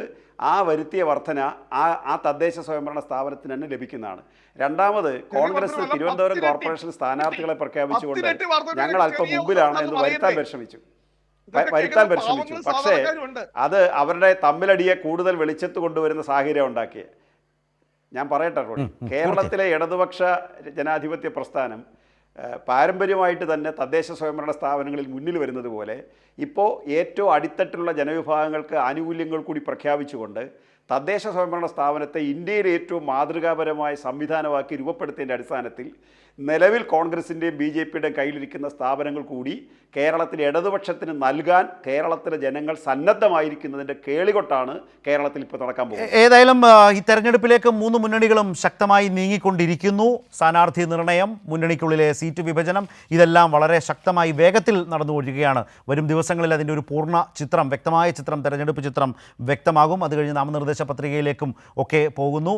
പലയിടത്തും UDF രാഷ്ട്രീയത്തിനും BJPക്കും ഒക്കെ ഉള്ളിൽ അസംതൃപ്തി അസംതൃപ്തരുടെ ഒരു നിര പലയിടത്തും കാണാനുണ്ട്. റിബലുകളെ പലയിടത്തും കാണാൻ കഴിയുന്നു.